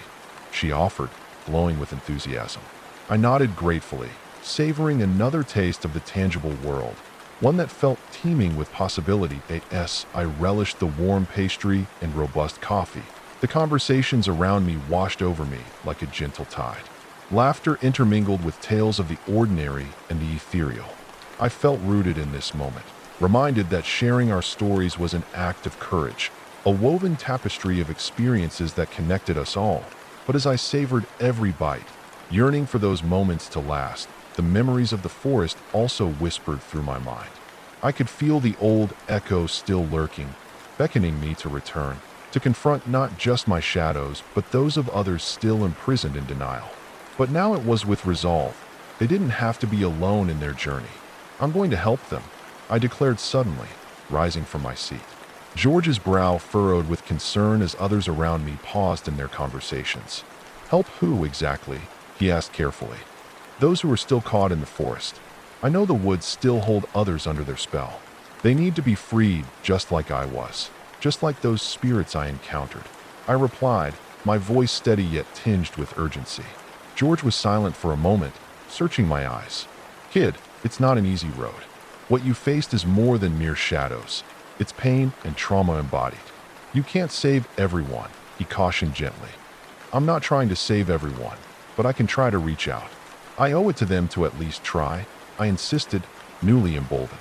With each passing moment, the fear that had once paralyzed my heart faded away into a steadfast determination. Determination fueled my next actions, and I walked through the doors of the diner with a newfound purpose, the treasure of hope cascading through my soul. As I stepped outside, the sun now cloaked everything in warmth, transforming the world from gray to vibrant hues of green and gold. The town radiated life, and I felt the energy rise within me with every step that carried me toward the outskirts, where the woods awaited. A world both terrible and wondrous. The whisper of the trees greeted me as I entered the forest. The air still felt electric, alive with the echoes of my past confrontation. Yet now, instead of fear, there was a yearning within me, a calling to connect, to bring forth understanding. With a deep breath, I strode into the heart of the trees, the path rough underfoot and dappled with light. Each step felt like a heartbeat in unison with the pulse of the earth. It was as if the forest itself recognized my return, a keeper of secrets eager to reveal its truths. I sought the clearing where the well resided, and as I approached, the weight of memories surged around me. But in my heart, I felt ready. I could sense the spirits lingering at the edge of consciousness, memories woven together with whispers that echoed through the branches. Open your heart and call to them. The voice from the well beckoned again, yet now, it felt like a companion urging me forward. Come forward, I called out, allowing the power within me to rise, unfurling like the petals of a flower. You are not alone. I have faced the darkness, and I stand before you now, willing to help. The woods held their breath as if waiting. The familiar sound of rustling leaves encircled me, blending with growing murmurs from the trees. The energy shifted, pulsing like a heartbeat through the soil and up into the sky, the air buzzing vibrantly with the resonance of shared stories. One by one, shadows coalesced into figures, ghostly forms emerging from behind the trees, their shapes familiar yet distorted. I recognized the faces of those who had sought solace in the woods, who had tasted the bitterness of despair. They looked lost, haunting reminders of what remained trapped. You, why have you returned? One spirit stepped forward cautiously, their voice hesitant yet tinged with curiosity. I have come to help. Together we can find release. I journeyed through the darkness to reach this place. I proclaimed, my heart racing yet steadfast. You don't have to endure this alone. We can face it together. The spirits exchanged uncertain glances, their forms flickering as if caught between realms. You escaped? How? A woman asked, stepping closer, her eyes glistening with the weight of countless sorrows. I faced my truth, and it set me free. I reclaimed the parts of me I had lost. I replied, determination propelling my voice with unwavering clarity. I know you feel it, too. I can help you. You don't have to linger in these shadows. We can break the cycle. The murmur of uncertainty shifted slowly into something akin to longing. One figure, the man with long hair and weary eyes, stepped forward hesitantly, urged by the resonance of my conviction. But the fear, it holds us captive. How can we release what we've carried for so long? The fear is just a part of you, not the whole story, I urged, taking a step closer, reaching out. Facing it may be terrifying, but on the other side is a light that cannot be extinguished. You are more than your shadows. Together, we can illuminate what has been hidden. As I extended my hand, a flicker of recognition sparked in their eyes, a glimmer of hope amid the despair that had enveloped them for so long. Their hesitation gradually turned to resolve, and one by one, they stepped forward, bridging the gap between the world of shadows and the path toward healing. Tell us, then, what must we do? The woman implored, her voice soft yet piercing. Speak your truth. I replied, the light of the forest resonating in harmony with my spirit. Say the names of your fears. Let the echoes of your pain be heard. Only by releasing them can the weight be lifted. As the forest encircled us in its protective embrace, the shadows drew closer, each spirit revealing the burdens they had carried for far too long. They spoke, voices faltering yet growing in strength as they articulated the pained memories, the regrets that had anchored them to this world. I was weak, the man lamented. I should have fought harder. I lost my family. The woman cried, choking on the sorrow that nearly escaped her lips. I could have changed it, if only I had acted sooner. Regret fills my heart for the life unfulfilled, echoed a young voice, barely more than a whisper, an innocence lost within the grasp of despair. But as each truth emerged, the heavy air lightened, the shadows shifting like fabric, becoming less menacing with every acknowledgement. The energy pulsated around us, a symphony of resilience rising anew, filling the clearing with warmth and connection as their individual sorrows began to intertwine, each thread a reminder of our shared humanity. We are not alone. I breathed softly as the stories began to merge, dancing in the twilight. Together we can transform these shadows into light. You have the power now. You can choose a different path. With each soul that embraced their truth, the well began to resonate. It hums in harmony, echoing the currents of healing passageways far deeper than I had ever imagined. The roots of the earth around us pulsed, responding to the convergence of our energy. The town lay before me, bathed in golden light, a tapestry of familiar faces and undefined challenges interwoven with the echoes of the past. Each step toward the heart of the community was filled with urgency and purpose, a steadfast resolve guiding me back to my place among them. I could feel the energy around me shifting, each thread of connection pulling tighter as the memories of the forest faded but remained deep within me. I was transformed. A new light had been kindled within, and I was eager to share it with those still shadowed by their fears. As I entered Main Street, I spotted familiar faces roaming the sidewalks and bustling outside the bakery and shops. The air was thick with laughter, and yet I could sense the undercurrents of pain that ran beneath their smiles, traces of lost hopes and unfulfilled dreams, each individual carrying their scars. I knew that those scars could either bind them in silence or, when shared, would weave a story far richer than solitude allowed. I wandered into the gathering square, where the farmer's market was in full swing, fruits and vegetables bursting forth in a riot of colors. Nature's bounty as vibrant as life itself. I moved through the stalls, greeting familiar faces, each interaction pulling me deeper into the tapestry of community. But beneath the surface of these exchanges, a resonating question lingered in my heart. How could I inspire others to face their shadows, just as I had done? As I approached a small bench at the edge of the square, I noticed a group of friends gathered closely together. Their laughter was louder than the chatter around us, but I could see the heaviness behind their smiles, the flickers of uncertainty masking the deeper struggles they encountered daily. They were young, vibrant, yes, but also fragile. I approached carefully, not wanting to intrude upon their laughter, but feeling an undeniable pull toward their conversation. "Hey there." I greeted them, offering a genuine smile. "Mind if I join?" They welcomed me, their laughter momentarily subsiding to a gentle hum of curiosity. "Of course. How have you been?" one of them asked, eyes sparkling with sincerity. "I've been on quite a journey," I replied, my voice steady as I settled onto the bench. "But something tells me I'm not the only one carrying stories.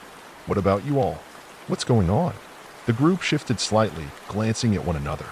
I could almost feel their internal deliberation, their uncertainty about opening up. The tension hung thick in the air until one brave soul, a girl with vibrant red hair, finally broke the silence. "It's been tough lately. You know, with school and everything. It feels overwhelming sometimes." "Yeah," another chimed in, his tone heavy with resignation. "We've kind of drifted apart in the chaos. It's hard to connect when everyone is dealing with their own stuff." I nodded, understanding. "I get that.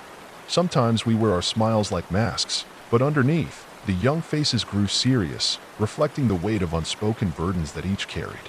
"Exactly," the girl with the red hair exclaimed, her voice trembling with emotion. "It feels like nobody really sees us, you know?" In that moment, I felt a surge of resolve. I recognized a kindred spirit in them.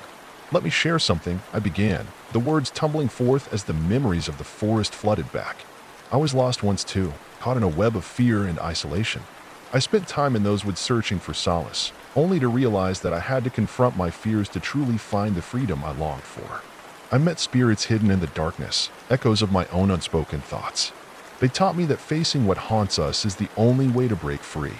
The group listened intently, their expressions shifting from skepticism to intrigue. "You mean you actually talk to ghosts?" one asked incredulously, leaning forward. "Not in the way you might think," I reassured them. "But they were voices of my past, echoes of regret and pain that I was holding on to. I learned that in sharing our truths, we let light in. We untangle the knots of our stories, find healing, and create connections in that raw vulnerability." They exchanged glances, uncertainty lingering, but curiosity was also evident. It was a seed I hoped would grow hopeful and inviting. What if we could share our own truths? I continued, letting the possibility hang in the air. What if we started talking about what really pains us, what binds us, instead of hiding behind our masks? Silence fell upon them, but their eyes shimmered with thought. "I think I could do that," one of the boys finally said, his voice growing strong. "I mean, we've all faced some hard stuff this year, some more than others. Sharing could help." And just like that, the dam began to crack. They began to share, voice trembling yet resolute, frustrations echoing alongside hopes that hovered just beyond their grasp. Friendships formed in the exchange, laughter devolving into cries of empathy as the burdens they were holding began to lift. Each story was woven together, a courageous act of acceptance. As they spoke, others turned to listen, and soon a small crowd gathered, captivated by the unfolding dialogue. We were building connections where before there had only been silence, weaving a community tapestry filled with vulnerability and resilience. Before long, I could see others in the square beginning to take notice. The tension of the market transformed into a warm embrace as more people joined us, sharing their burdens, creating a circle of openness. We became a small sanctuary amid the farmers' market, narrating our tales together, each story resonating through the crowd, igniting a movement among strangers. Together, we carry the weight, I reminded them, standing as I threw my hands wide open, inviting each voice to expand outwards. But together, we can also experience the light.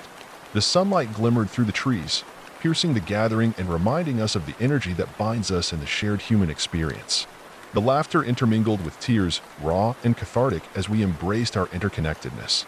I could feel the spirits of the forest standing with us, weaving their wisdom into our words, renewing hope where doubt once prevailed. One by one, stories grew into powerful affirmations as laughter erupted amidst tears. The pain that once felt isolating transformed into an effect of closeness, igniting a spirit of community that danced through the air. Each soul became a light, illuminating the sharing of burdens and finding solace in the collective strength of vulnerability. As the sun reached its zenith, a sense of unity and hope filled the square, a living testament to the power of connection. The initial hesitance transformed into a chorus of voices, no longer alone in their struggles, gathering to uplift one another in the shared experience. And just as I thought the moment couldn't become more profound, I slipped into the background and observed, eyes glistening with tears filled with joy. I felt intertwined with this collective resilience. The light of the forest and its spirits lingered in the air, guiding souls toward healing. As the market wound down, a palpable energy rested among us, a renewal, like the first signs of spring after a long winter. Friendships blossomed, connections solidified, and promise for the future twinkled in the eyes of each participant. This was only the beginning, a spark ignited within the community that would continue to grow. As everyone gradually dispersed, they left with a piece of each other's stories, a tangible warmth that infused the air with possibility. A sense of purpose simmered amid the glimmers of hope that had been awakened in our voices. I felt a gentle hand on my shoulder, a familiar touch. It was George, appearing with a knowing smile. "You took that leap, didn't you? Stepped into the light." "I did," I replied, excitement coursing through me. "It was incredible. It's just the start. I can feel it. The connection we made, the story shared, people need this. I need this." George nodded, his expression a blend of pride and admiration. "You found your voice among the echoes, and now you're lifting others. The forest may have shown you your path, but you walked it." The words resonated deeply, grounding me in the moment, a reminder that this journey would not end. It was merely the unfolding of something far greater, a mission rooted in connection and healing. I understood now. It was more than just my story. It was about all of us, intertwined like branches of a tree. "Let's keep this going," I said excitedly. "We need to create more space for these stories, for those seeking healing and connection. It's not just a one-time gathering. It needs to become a part of who we are." "Then let's do it," George replied, light in his eyes. "We'll find ways to spread this and shape it into something lasting." "You're right. People in this town need this. The stories must continue to unfold." Together, we began crafting plans for regular gatherings, a community of connection where people could share their experiences in open dialogue. I envisioned evenings spent under the stars, gathering in the town square, stories weaving together like the fabric of a story quilt. We would break down the barriers of fear and isolation. We would invite healing into the hearts of those who yearn for it. As the sun began to dip toward the horizon, casting streaks of vibrant colors across the sky, I walked back through the town, my heart alight with purpose. The people who had once felt distant now felt like cherished friends. I could see their lives brightening, uncovering layers of resilience beneath the surface, reminding me that the shadows would always be a part of the story, but they would never define it. That night, as I lay in bed, I replayed the day's events in my mind. The next morning brought with it a palette of soft pastel colors across the sky, awakening everything around me with renewed vibrancy. I rose with the sun streaming through my window, the light wrapping around me like a gentle embrace. The promise of what the day could hold buzzed in the air, an electric energy that coaxed me from sleep.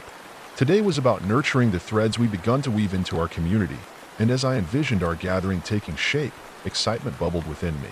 After breakfast, I made my way to the town square, the heart of our small community where lives intersected in myriad ways. I wanted to feel the pulse of the town, take the temperature of the residents, and find those who might join our burgeoning movement. The farmers' market was alive once more, colorful canopies fluttering under the bright sun, chatter rising like an exuberant chorus to greet the morning. As I strolled through the stalls, greeting vendors and catching snippets of conversation. The laughter of children, the warmth of neighbors, I felt a magnetic pull toward the vibrant tapestry of life surrounding me. News of yesterday's gathering had begun to circulate, and I noticed a buzz in the air that hinted at newfound curiosity. Hey there. I waved to Clara, my neighbor, who was arranging baskets of sunflowers at one of the stalls. Did you hear about the gathering yesterday? People actually opened up. It was incredible. Her eyes lit up, a mixture of surprise and excitement. I did hear some buzz. I wished I could have been there. It's hard to share sometimes, but I've been feeling this weight lately. I think it's a great idea you're bringing to the community. Why not come next time? I urged, smiling. It's all about creating space for everyone. We need these conversations. Count me in. Her voice held newfound determination, and I knew each commitment like hers would widen the circle of healing. I continued to engage with others. Each person I spoke with seemed eager for connection, a sentiment born from the mounting pressures of life and unexpressed fears.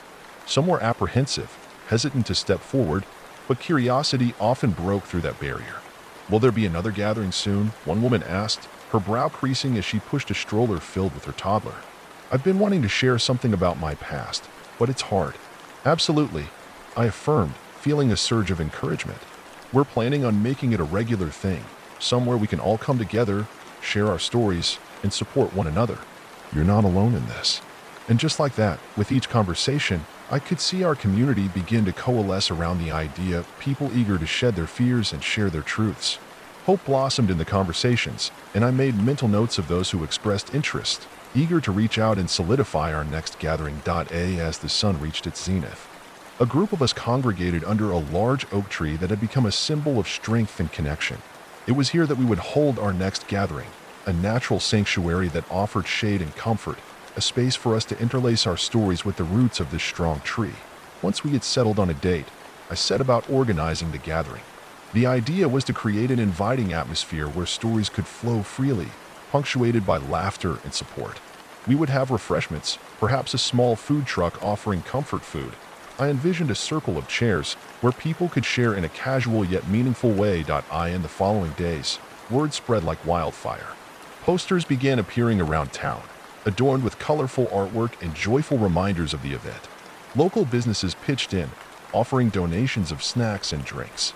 I felt a sense of community spirit wrapping around me, fueled by excitement as we prepared for our first official gathering. On the day of the event, the weather was perfect. A gentle breeze rustled through the leaves above, while the sun cast a warm glow. The oak tree stood proud, adorned with ribbons and flowers, marking the space as sacred and welcoming. As the time approached, I arrived early, arranging chairs in a wide circle, ensuring there was space for everyone. My heart raced with anticipation, the air thick with possibility. Would people come?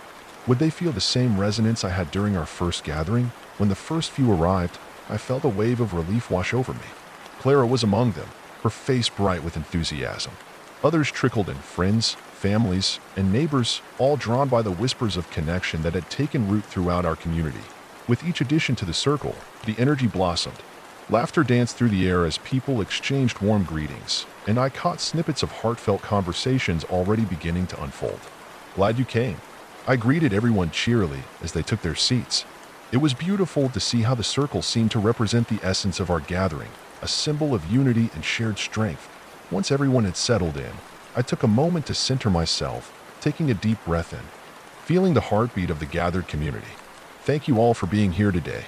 I began, my voice resonant with sincerity. This is a safe space where we can share, listen, and support one another. We all carry our stories, some joyful, some painful, and today we have the opportunity to lighten that load by connecting through our truths. I opened the floor, inviting anyone who felt called to share to do so. It was quiet for a moment, but then a young woman took a breath, her hands trembling slightly as she spoke. I felt so lost since I moved here. I left everything behind, hoping for a fresh start, but some days it feels heavier than I imagined. As she spoke, the circle leaned into her vulnerability, listening with compassion and understanding. The warmth of the sun bathed us in light, and slowly, other voices began to emerge, weaving through the air like a gentle current. Stories flowed like water from a creek, each individual sharing their struggles, fears, and triumphs, and with each revelation, the walls of isolation gradually crumbled. It was beautiful chaos, laughter mixed with tears resonating through the crowd, creating an intricate rhythm of shared experiences. A man shared his challenges regarding the loss of a loved one that had kept him in the shadows for years. A teenager spoke of the pressures of school that felt insurmountable, revealing ambitions that felt paralyzing. A mother shared her anxiety about balancing family life and her personal dreams, echoing sentiments I knew were all too familiar. As their truths spilled forth, I could feel the spirit of the town intertwining deeper, each voice contributing a note in a grand symphony of collective healing. What began as individual burdens started transforming into a melody of compassion, resonating with empathy that echoed through the circle. And as I listened to the stories shared, I felt an undeniable sense of purpose. Each voice mattered. Each struggle illuminated the common threads that tied us together. Together, we held the power to build a community where people could flourish, embodying a sanctuary for connection through vulnerability. As we wrapped up the session, a sense of peace enveloped the group, and folks exchanged contact information, eager to stay connected. There was a glow of unity in the air, an understanding that we could move from solace to solidarity together. "Thank you for sharing your hearts," I said, stepping forward again as the energy began to shift into a more reflective state. "Let's make this a regular gathering, a space where every story can continue to be honored, and where we can find strength in one another."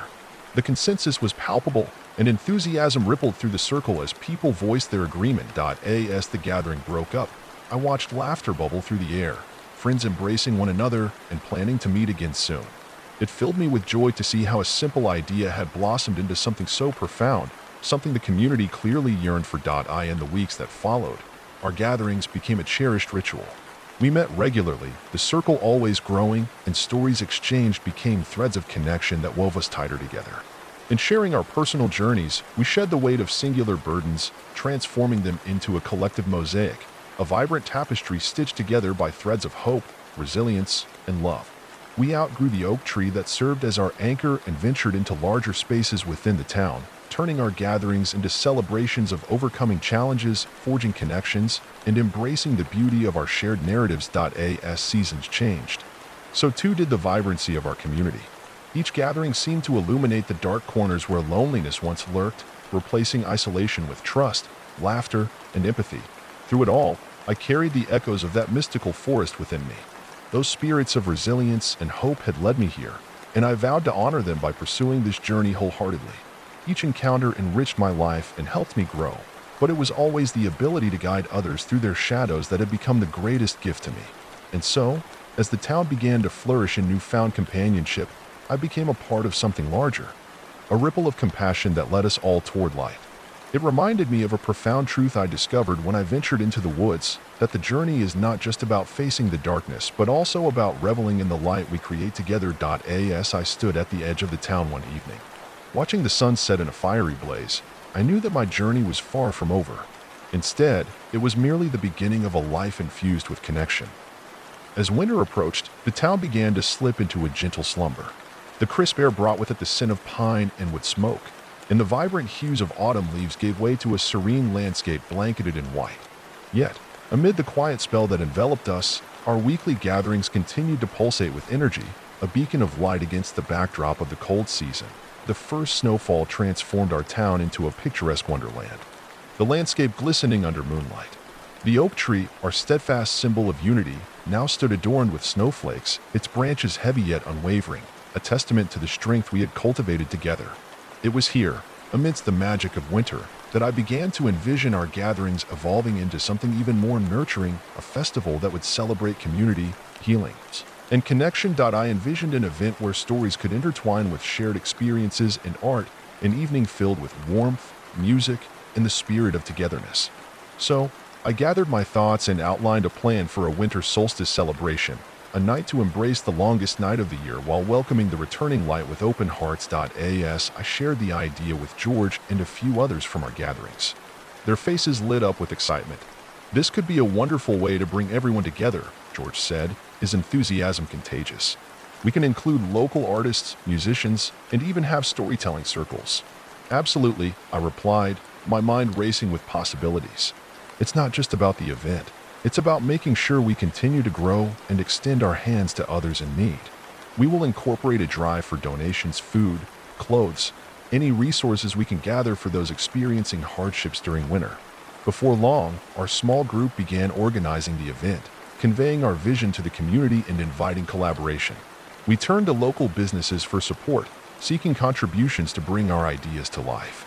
Many expressed interest, eager to participate in the celebrations that would integrate our collective spirit of compassion with art, warmth, and generosity. As the date approached, I could feel a palpable excitement growing in the air. Flyers with vibrant designs were plastered around town, and word of the celebration spread like wildfire. Vendors rallied together, offering warm beverages and comfort food, while local musicians volunteered to create an atmosphere rich in rhythm and joy. Each encounter during those weeks lived within the memory of our gatherings and served to deepen the community's spirit. The day of the winter solstice arrived, and our gathering space transformed into a magical haven. Twinkling fairy lights illuminated the tree, casting whimsical shadows of warmth across the blanket of snow. Large fire pits flickered with inviting flames, their crackling inviting laughter and conversation. Snow sculptures, lovingly crafted by kids and adults alike, provided delightful backdrops as we welcomed families from near and far. As dusk began to settle in, I felt the familiar thrill of anticipation, and it resonated deeply within me. When it came time to kick off the evening, I took a moment to signal for everyone's attention. "Thank you for being here," I began, my heart swelling as I glanced around at all the familiar faces, some new, some old. Tonight, we celebrate the spirit of our community, our stories that connect us, the strength we find in one another, and the warmth that fills our hearts during this cold season. Cheers erupted from the crowd, and a wave of energy washed over me, fueling my passion. I gestured toward one of the gathering spaces we had created, a cozy circle filled with blankets and cushions, inviting anyone who wanted to share their stories to join me. One by one, voices began to rise in the chilly air, weaving together tales of gratitude, hope, and resilience. People spoke not just of their struggles, but of the joy they found in connection, the warmth of friendships built through vulnerability, and the strength drawn from shared experiences. Tears mingled with laughter as memories flowed forth, a reminder that we were all intertwined in this beautiful journey. To emphasize the spirit of giving, we also introduced moments of reflection. We invited people to light a candle for a loved one or a dream they held close to their hearts, illuminating the circle and offering reverence to hopes not yet realized. The flickering flames danced with the soft breeze, creating a profound ambience of remembrance and shared intention. As the evening unfolded, music began to fill the air. Artists stepping into the spotlight with soulful performances that echoed across the square. The melodies wove seamlessly through the laughter and conversation, creating a backdrop of joy. In those precious moments, I could see the lights in everyone's eyes, the connections carving deeper, bringing us closer than ever before. Families settled beside one another, sharing hot cocoa and spiced cider. Children built snowmen and played games by the fire, their laughter infusing the air with innocence and joy. It was a scene of unity, a gathering grounded in the beauty of connection, love, and empathy. Around midnight, with the moon shining brightly above, we transitioned into the closing ceremony. I felt a nervous excitement lacing my words as I stepped back into the center. As we prepare to say goodnight and bid farewell to this longest night, let us embrace the coming light together, I said, holding my breath. And may this celebration remind us to carry the spirit of connection forward with us into the new year. The crowd erupted in applause, their smiles shining like constellations against the winter sky. And in the hushed moment that followed, we lit an enormous communal bonfire, our collective hopes flickering amidst the flames, the warmth engulfing us. As the flames leapt higher, I felt a sense of fulfillment settle within me. We had gathered not merely to celebrate the season. We had created a space for the community to bond, to heal, and to grow together. The echoes of every shared story reverberated within the warmth of that fire, no longer isolated, but rather a powerful symphony of resilience. As the final embers faded and the stars shimmered against the velvet sky, I stood there filled with gratitude. Gratitude for every soul that came together, for the beautiful connections forged, and for the profound reminder that we are never truly alone. In the weeks that followed, our winter solstice celebration resonated through the heart of the town, becoming an annual tradition, a symbol of the spirit we had unearthed. Our humble beginnings had blossomed into a movement, and as the new year unfurled, the gatherings transformed into a mosaic of creativity, empathy, and nurtured connections. The warmth from that night lived on in our hearts, guiding us as we stepped into the challenges of the coming year. I watched as friendships developed into more profound relationships, artists began collaborating, and small acts of kindness flourished throughout the town. The spirit of our community grew even more robust as we encouraged one another to share, create, and embrace the vulnerability that connected us all. As spring arrived, bringing life back into the landscape. I often found myself wandering to that oak tree, the silent guardian of our connections. It was a place of reflection, a reminder of the resilience we had built, and a sacred space to dream of our future. I knew that the journey wasn't about perfection. It was a continuous cycle of resurgence, honesty, and compassion. Each gathering became a thread in the tapestry, subtly intertwining the lives and stories of everyone who called this place home. I prayed that we would continue to nurture those bonds, strengthening the roots of our community so that our stories would flourish like blossoms in the warm sunlight. The seasons continued to shift, yet the spirit of connection thrived, igniting hope in even the darkest corners. Together, we reclaimed our right to speak and share, intertwining our fates with every story spoken and every laughing echo. And with each passing day, I was reminded that even the smallest acts of vulnerability could ripple outwards, inspiring kindness and empowering others to step into the light. For I had come to realize that the beauty of the journey lay not only in facing the shadows, but also in the grace of finding our way back home together. As the days grew longer and warmth returned to the land, our community thrived under the blossoming spirit of spring. The gardens began to awaken, flourishing with vibrant colors, an echo of life that mirrored our growing connections. The essence of renewal permeated the air, and with it, a shared anticipation for the upcoming season of growth. Inspired by the energy infused into our lives, a few friends and I began to brainstorm ways to expand our gatherings further. The stories we shared felt too vital to be contained within the bounds of our oak tree.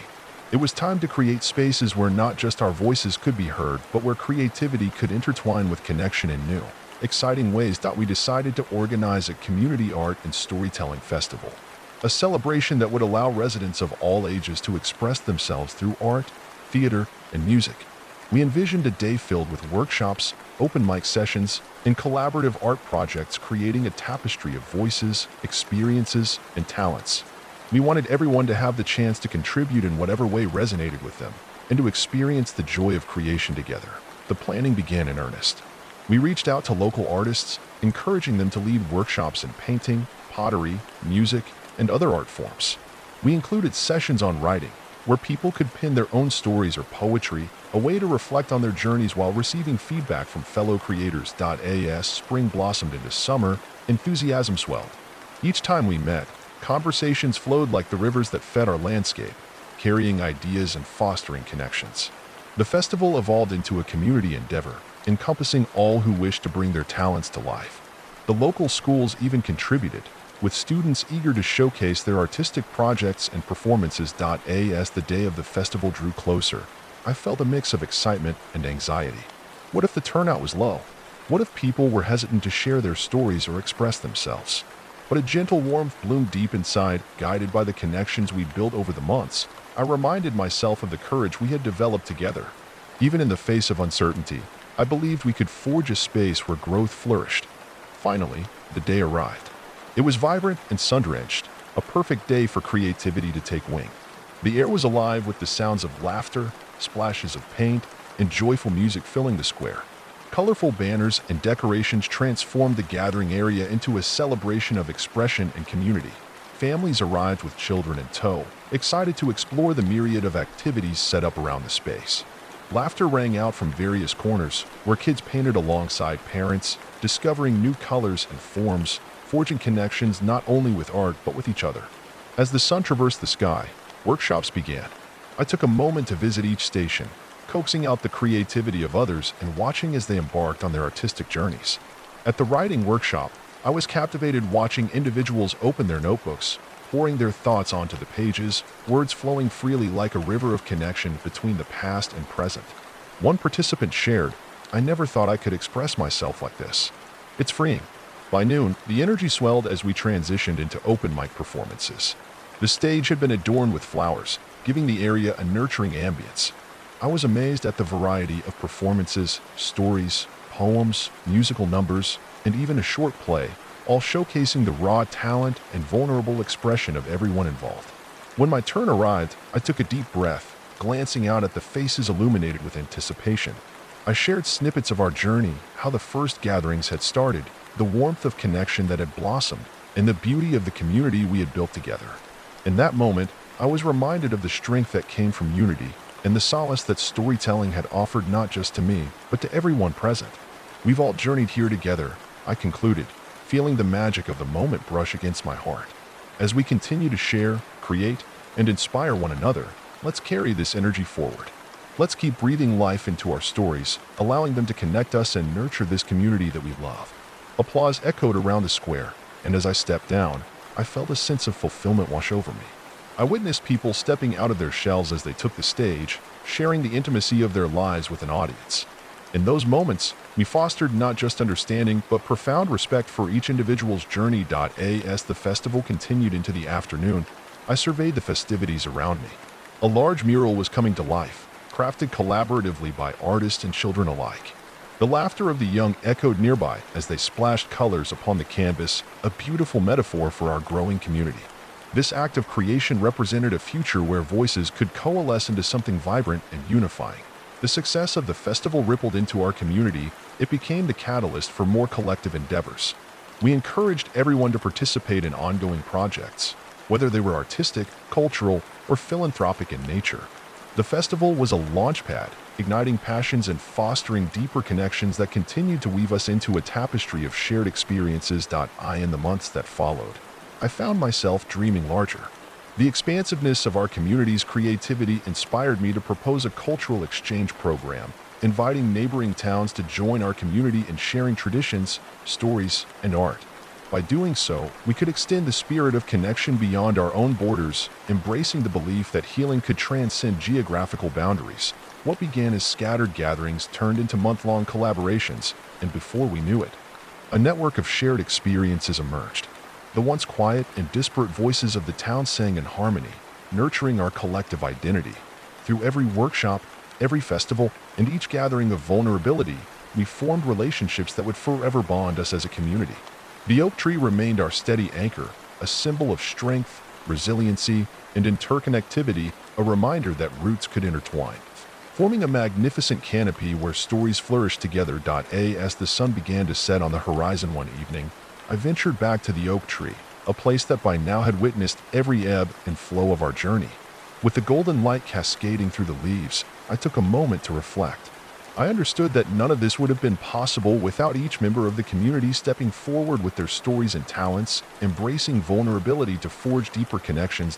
I made a silent promise to continue nurturing this spirit, to keep inviting creativity, connection, and compassion into our lives. And I recognized that, much like the changing seasons, our community would continue to evolve. We would face challenges, yet together we would find ways to overcome, knowing that our intertwined stories were what made us strong. With this thought, I savored the connections we had formed so far and closed my eyes, allowing the whispers of those who came before us. The spirits in the woods, the stories laid bare, the laughter and tears shared to envelop me. Together, we had woven a profound narrative of resilience, and through this journey of creativity and connection, the best was yet to come. As I walked back home under the twilight sky, gratitude filled my heart. I knew with certainty that amidst both shadows and light, our collective journey would continue to carry us forward, over hills, through valleys, and into new adventures that awaited us all. Together, we would explore, share, and create pathways leading toward a hopeful future, where every voice would shine brightly in the tapestry of our community. As summer unfurled its warmth and vibrant hues, our community flourished alongside the blooming flowers and trees. The canvas of our collective experiences continued to grow, nurtured by the connections we had forged over countless gatherings.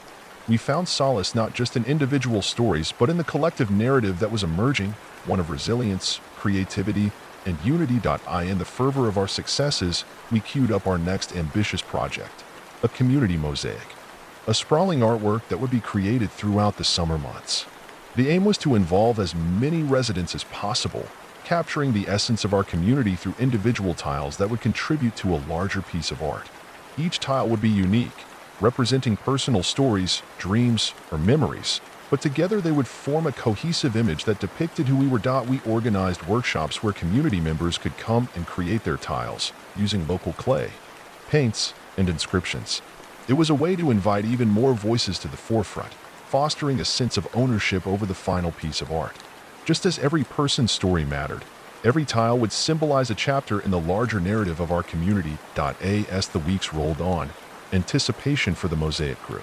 Families with children came to create their tiles, elders shared stories that inspired youthful imaginations, and artists lent their talents to help decorate. It was heartening to witness the deepening of connections, the laughter shared as neighbors worked side by side, and the exchanges of stories as the summer days drifted into evenings filled with warmth and camaraderie. One afternoon, while volunteering at the workshop, I found myself engrossed in the joyful chaos around me. Children caked in paint giggled uncontrollably, while older participants carefully shaped their tiles, each brushstroke a delicate articulation of their essence. I wandered from table to table, engaging with everyone who had come to create. One woman, Miriam, a local artist, stood by her table, assisting children as they sketched their designs. "I love seeing you all here," she said to me, glancing over at a group of children crafting vibrant clay tiles. "It reminds me of the importance of community. We can't forget that we're all threads in this tapestry. Together we create beauty." Her wisdom struck a chord within me. Each person, with their unique life experiences, contributed to a richer tapestry. And as these stories intertwined through art, they would create an even more profound expression of who we were. As the summer sun dipped lower in the sky, drawing its golden line across the horizon, we took a moment to pause. Speakers were set up, and community members were invited to share their sentiments about the Mosaic project, reflecting on what it meant to them. Through laughter and tears, they shared the significance of connection, the courage found in vulnerability, and the strength they derived from the community. Among those who spoke was a young man named Amir. He had come to our community only a year prior, carrying his story of hardship and hope. "When I first arrived, I felt lost," he began, his voice steady but filled with emotion. "I didn't know anyone, and the weight of my past loomed over me. But these gatherings, these stories, they pulled me in. I found a home here. Now, through this mosaic, I feel like I'm carving my place in this community. Like I belong." As Amir's words resonated, I sensed a collective heartbeat, a reminder of how essential it was to create spaces where everyone felt valued and connected. It was a testament to the idea that no journey is traversed alone. Rather, we all carry pieces of one another within our hearts. By the end of summer, the mosaic emerged as a vibrant collective piece that encapsulated our experiences, emotions, and dreams. The unveiling of the community mosaic was set for the fall, an event that promised to be an extraordinary celebration of togetherness. As the crisp autumn air descended upon us, preparations for the unveiling began in earnest. We decided to host an outdoor festival, inviting not just our townspeople but neighboring communities as well. There would be music, dance, food stalls, and of course, a grand reveal of the mosaic. The anticipation was electric. It felt as though we were preparing for a reunion, a joyous celebration of all that we had overcome and built together. On the day of the unveiling, the streets blossomed with life. Music filled the air while the aromas of delicious food wafted through the square, mingling with laughter and excitement. Community members donned colorful attire, embodying the vibrancy of spirit that had emerged over the seasons. As we gathered around the side of the mosaic, I found myself standing shoulder to shoulder with familiar faces, many of whom had shared their stories throughout our journey together. I took a moment to breathe in the atmosphere, a mixture of anticipation and pride swirling around me. When the time came to officially unveil the mosaic, I stepped onto the small stage where I had shared my heart before. "Thank you all for being here today," I began, my voice steady yet filled with emotion. "This mosaic is more than just clay and paint. It is a celebration of each one of you. It tells our story as a community, a narrative woven together with threads of resilience, courage, and connection." With a flourish, the cloth that covered the mosaic was pulled aside, revealing a breathtaking mosaic gleaming in the afternoon light. The crowd erupted into applause, gasps of wonder filling the air as folks stepped closer to admire the collective masterpiece. Each tile shone uniquely, yet altogether formed a stunning and harmonious representation of the love and life that characterized our community. As people wandered closer, reading the stories and messages inscribed on tiles, the atmosphere welcomed conversations that flourished around dreams, encounters, and inspiration. Children pointed with glee, while elders expressed nostalgia infused with pride. It was a moment that encapsulated the purpose behind our gatherings, the acknowledgement that we are, indeed, stronger together. Someone stepped forward to share their story, a mother recounting how the community had rallied when her family faced hardship, or a teenager speaking about how the arts had given them a voice. It wasn't long before the air filled with the spirit of gratitude, a collective understanding that every person contributed an indispensable piece of the larger narrative. As the day transitioned into evening, lanterns were lit, illuminating the mosaic with a warm glow. Music played, and people danced, celebrated friendships, and basked in the joy of community spirit. I felt a deep sense of fulfillment wash over me, a realization that we had created something beautiful together, something that would continue to radiate warmth and connection for years to come. And so, as seasons continued to change, we carried the essence of that moment within us. The community mosaic remained a permanent fixture in our town, a testament to the connections we had. As summer unfurled its warmth and vibrant hues, our community flourished alongside the blooming flowers and trees. The canvas of our collective experiences continued to grow, nurtured by the connections we had forged over countless gatherings. We found solace not just in individual stories, but in the collective narrative that was emerging, one of resilience, creativity, and unity. In the fervor of our successes, we queued up our next ambitious project, a community mosaic, a sprawling artwork that would be created throughout the summer months. The aim was to involve as many residents as possible, capturing the essence of our community through individual tiles that would contribute to a larger piece of art.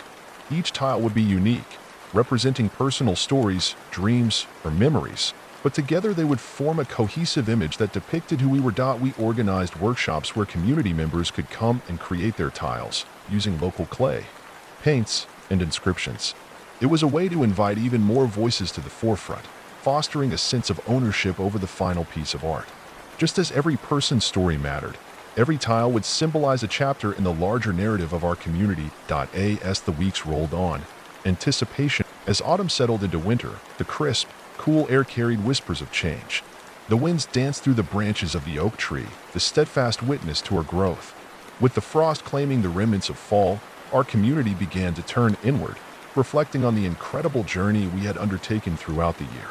The holiday season approached, bringing with it both warmth and the spirit of giving.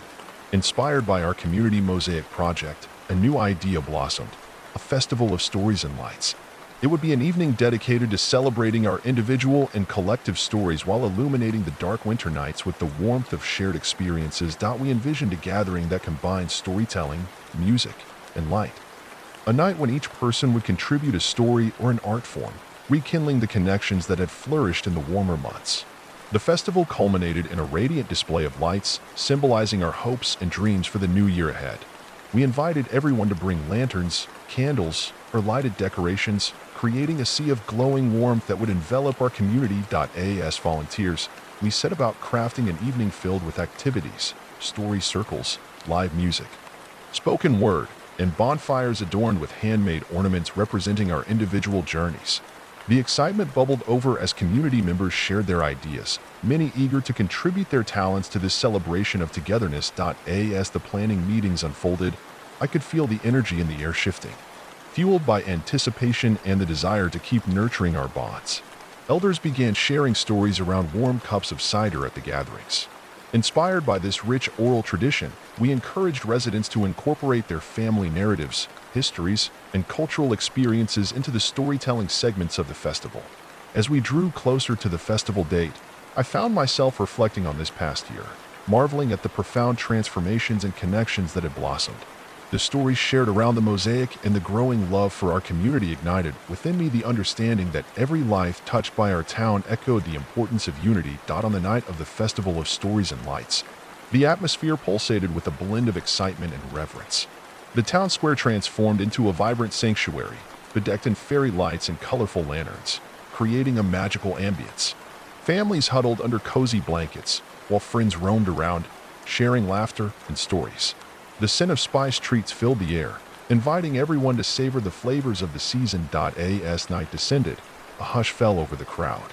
I took the stage, the flickering lights casting soft shadows across my face. "Welcome, everyone," I began, my heart racing with gratitude. Tonight is more than just a celebration of the season. It's a gathering of souls, each person woven into the fabric of our community. Every story shared, every laugh and tear contributes to the warmth of this beautiful tapestry. With that, our first storyteller took the stage. An elderly man named Ben, known for his charisma and wit, recounted tales from his childhood. His anecdotes transported us back in time, echoing the importance of tradition and family ties. Laughter reverberated through the square, warming us against the chill of the night. One by one, voices rose, weaving together a rich tapestry, each personal narrative contributing to the collective experience. A single mother shared her journey of resilience, encouraging others to embrace vulnerability. A young artist, inspired by the mosaic, revealed her artwork, a vibrant representation of hope and dreams, striking a chord in every heart present. As the night continued, our community crafted a living poem, each story another line in an ever-evolving work of art.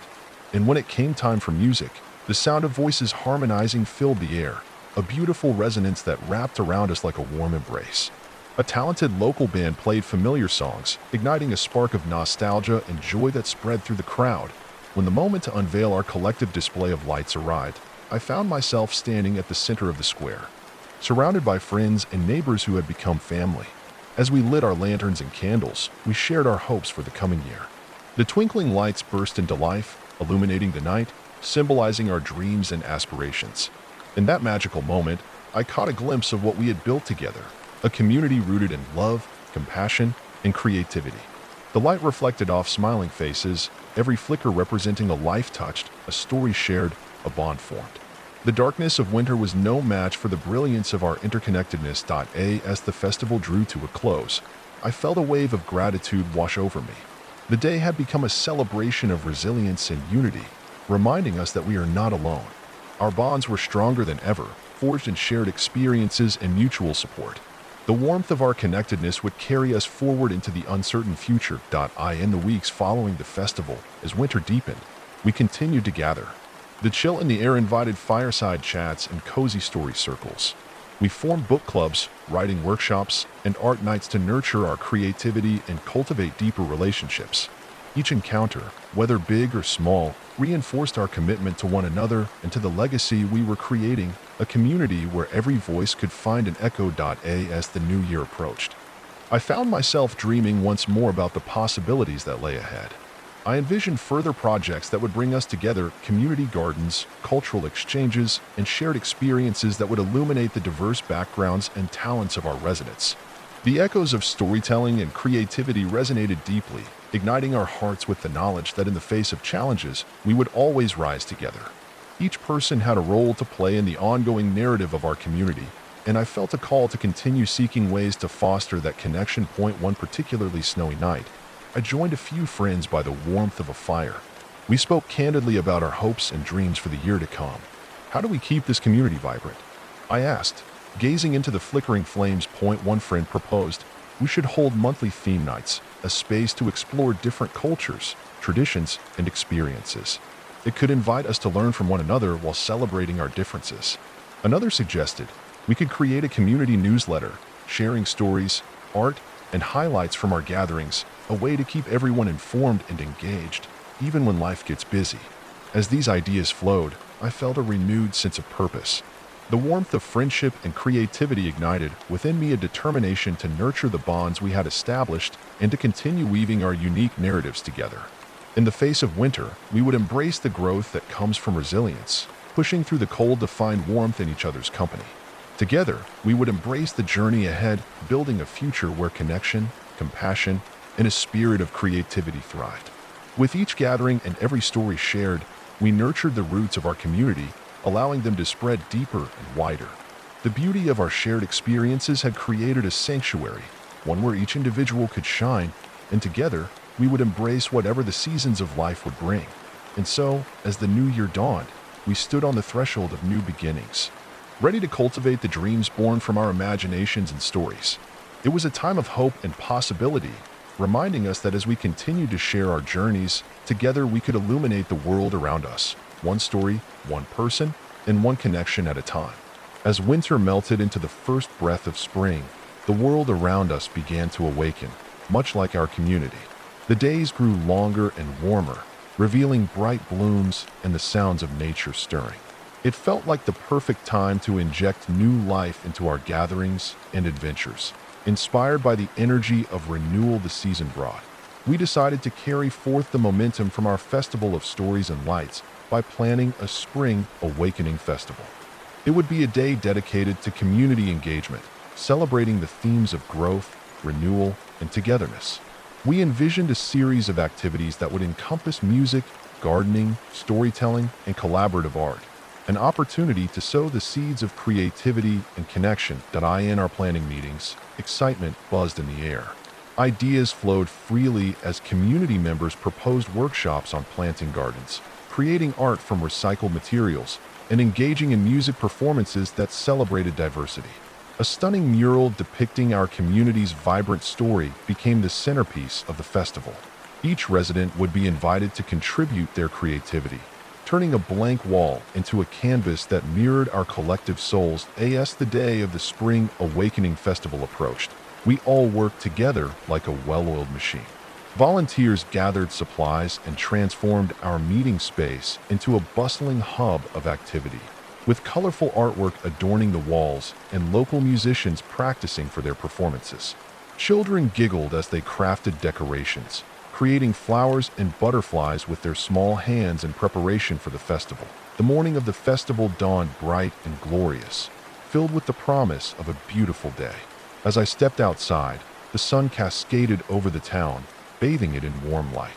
Everywhere I looked, flowers danced in the gentle breeze, and I could feel the energy of our community swelling with excitement. Families poured into the town square, their laughter ringing through the air. The atmosphere was electric, filled with enthusiasm and anticipation. We had set up booths where residents could share their seeds for gardening, allowing everyone to grow a small piece of our community in their own backyards, an act of generosity that would forever connect us to one another. As the festival commenced, I felt an overwhelming sense of joy just being among fellow residents. People embraced the spirit of the day, immersing themselves in storytelling circles, planting workshops, and impromptu jam sessions under the trees. Different voices rose in harmony, and each activity seemed to bind us closer together, reminding us of our shared purpose. I joined a workshop focusing on sustainable gardening led by one of our local environmental activists, Karen. Her passion radiated as she spoke of the importance of nurturing the earth and engaging with nature. Every garden we plant is a testament to our commitment to a brighter future, she said, her eyes sparkling. Together, we can create spaces that nourish not just our bodies, but our connections. Inspired, I couldn't help but contribute to the discussions, suggesting we start a community garden where everyone could plant, tend, and harvest as a team, sharing their knowledge and experiences. The collective excitement in the room pulsated. The idea resonated deeply, sending ripples of possibility through our minds as we envisioned the beauty of a thriving shared space right in the heart of our town. Later, I joined a storytelling group, where individuals took turns sharing their tales of resilience and growth. Each story added another thread to the tapestry we had begun weaving, an intricate design filled with laughter, support, and understanding. Listening to one woman's story about overcoming adversity through the love and support of her friends brought tears to my eyes. It underscored the raw power of community. As the sun began to set, painting the sky in hues of blue and gold, the festival culminated in the unveiling of our mural. We had started with a blank wall, but now it burst with life and color. Each stroke of paint, every symbol representing a story, a dream, and a connection. Motivated by the stories we had shared throughout the day, various artists in our community collaborated to create a visual representation of our journey together. As the drumming circle began, I spotted community members gathering in front of the mural, their eyes wide with wonder. The energy was palpable. Hearts were full as people admired the artwork that so beautifully encapsulated our essence. It became clear that we had not only celebrated the arrival of spring, but also nurtured the roots of connection and growth that had steadily flourished in our lives. In that moment, I realized the power of our collective efforts. Each tile we placed into our mosaic transcended the art we had crafted together. It had blossomed into a vibrant, living symbol of who we were as a community. The mural stood tall, a testament to the strength born from collaboration, creativity, and shared experiences, echoing the message that together we could rise, adapt, and flourish. As night fell and stars twinkled brightly overhead, I stood alongside my friends, reveling in the beauty of transformation. We watched cheerful flickers of lanterns sway in the gentle breeze while laughter floated through the air. It felt as if we were witnessing the very essence of our community, alive, vibrant, and forever changing. In the weeks that followed, the momentum from the Spring Awakening Festival continued to inspire us. The community garden took shape as a collaborative project. Neighbors came together to dig, plant, and eventually harvest fruits and vegetables, nurturing not only their gardens, but their friendships. The act of tending to a shared space served as a beautiful reminder of our interconnectedness, as fresh produce became a symbol of our collective nourishment, physically, emotionally, and spiritually. Every new bloom amazed us. It created a natural rhythm to our gatherings, a place where we could reconnect and celebrate the fruits of our labor. Our diverse backgrounds became evident as we exchanged traditional recipes and culinary experiences, creating a rich tapestry of flavors that enriched our shared meals. The simple